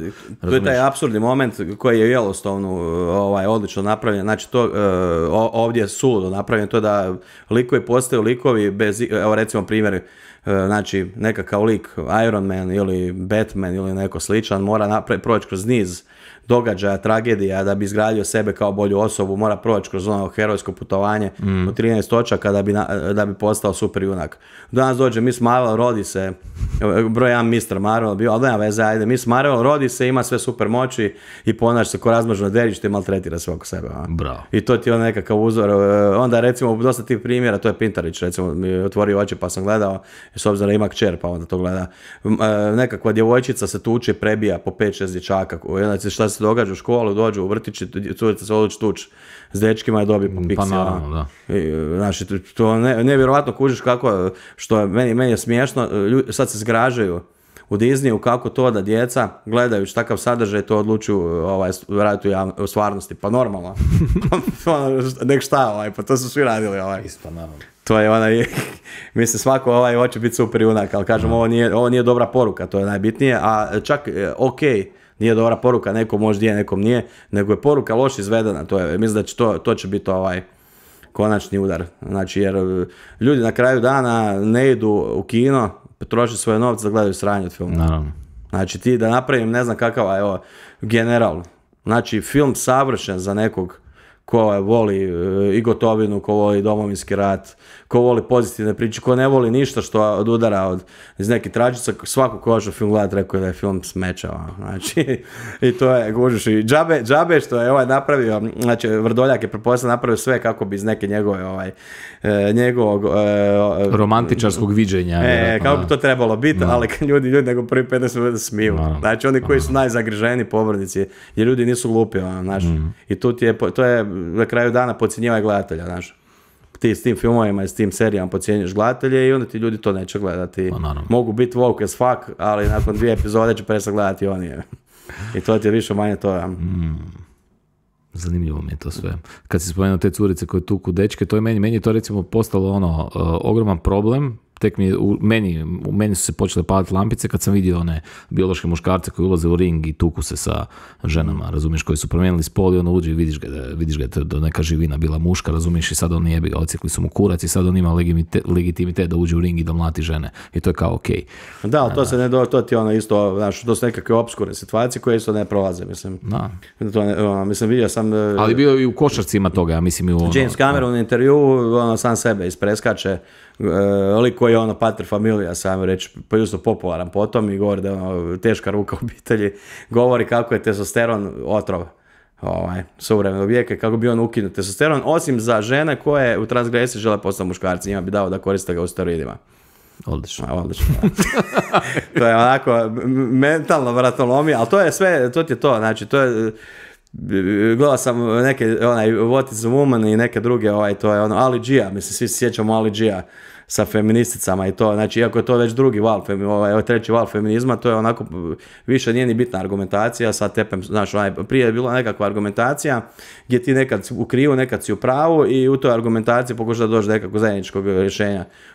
Treći val i ovo sad woke kultura, to je tepem svoje, ko nekako naglova baba, znači, tepem svoju priču i uopće nešto svoje, ja imam svoje mišljenje i baš me briga kako će to mišljenje rezultirati, jer je moje mišljenje jedino ispravno, a argumenti me ne zanimaju. Da. Ali uzelo je maha i ja se jedno mogu nadati da to što si ti sad rekao da će to samo od sebe se urušiti. Uzelo je maha, ali kažem ti, prije uzelo maha, sam mislim da je to već onako na jednom silaznoj putanji. Mislim da sad dosta filmova i serija su, evo, pa kažem ti, primjer se Yellowstone ima prosječna epizoda, duplo više pregleda nego najgledanija epizoda The Last of Us, koja je meni super serija, ali znači prosječna epizoda ima duplo više pregleda, dove koja je najhajpanija serija u zadnjih dosta vremena. Top Gun 2, film koji je potpunosti lišen woke-a, je isto tako veliki hit, kino hit i mislim da će tog biti sve više i više. Ljudima je puna kapa. Opet se vraćamo na ljudi su pametniji što ovi misle i ko voli ići gledat nešto što je propaganda, pranje mozga, pa to, brate mili, niko ne voli. Otiću na politički skup onda ako je što. A ne platiti 20 eura za kartu hokice. Rale, hvala ti puno što si došli, ispreskakali smo hrpu tema, a super čovjek, vrhunski si sugovornik, vidi se da si profesionalac u svom poslu, tako da ja se nadam da ovo je jedno od da je prvo od mnogih kod mene. Nadam se da ti je bilo ugodno. Je, super, bilo hvala tebi na pozivu i morat ću početi pjevati da budemo još jedan. Ma kako. Možemo, znaš, ja sam to i sa Strukarom pričao, trebamo možda napraviti nekakvu, ima tu kod mene mjesta za još bar 2-3 ljudi, pa napraviti nekakvu debatnu skupinu. Ko Strukar je tu puno informiraniji od mene. Nije, pa ako... Ali ja mogu jedino ovako sa logičkog slijeda. Apsolutno. Ali on informiran stvarno čovjek. Je informiran je on u ovom nekakvom, u estradnom i biznisu definitivno, ali mislim, ja puno toga što on priča kod mene u podcastu, ja se sa puno toga slažem, a ima ta recimo muzička crta o kojoj on ne zna puno, pa ja mogu dati svoj obol, ti svoj, tako da. Ja mogu, ti možeš u muzičku, ja u crti. Ja. Pa da. Odlično. Stari, čekaj, moram za kraj. Jel ti bio dobar Epulon? Je. Dobar, onako sladak, ja volim ta slatka pičenca. Ne moraš me više točiti jer je to dovoljno. Živio mi. Sad si evo za kraj, kog navijaš danas? Ko će sad te, rekli smo da moramo završiti podcast. Ni za koga. A čekaj, u Cityu, je li igra kod naših u Cityu? Daj me. Ne. Znači, Modrić. A Modrić pa ne, za nikoga, da, ne volimo svi City, ali vidi, ja ne volim ni Real, pa onda. Možda draži da Real prođe, ali vidjet ćemo. A za sutra Milan Inter, to je za Milan, naravno. Živio, hvala ti.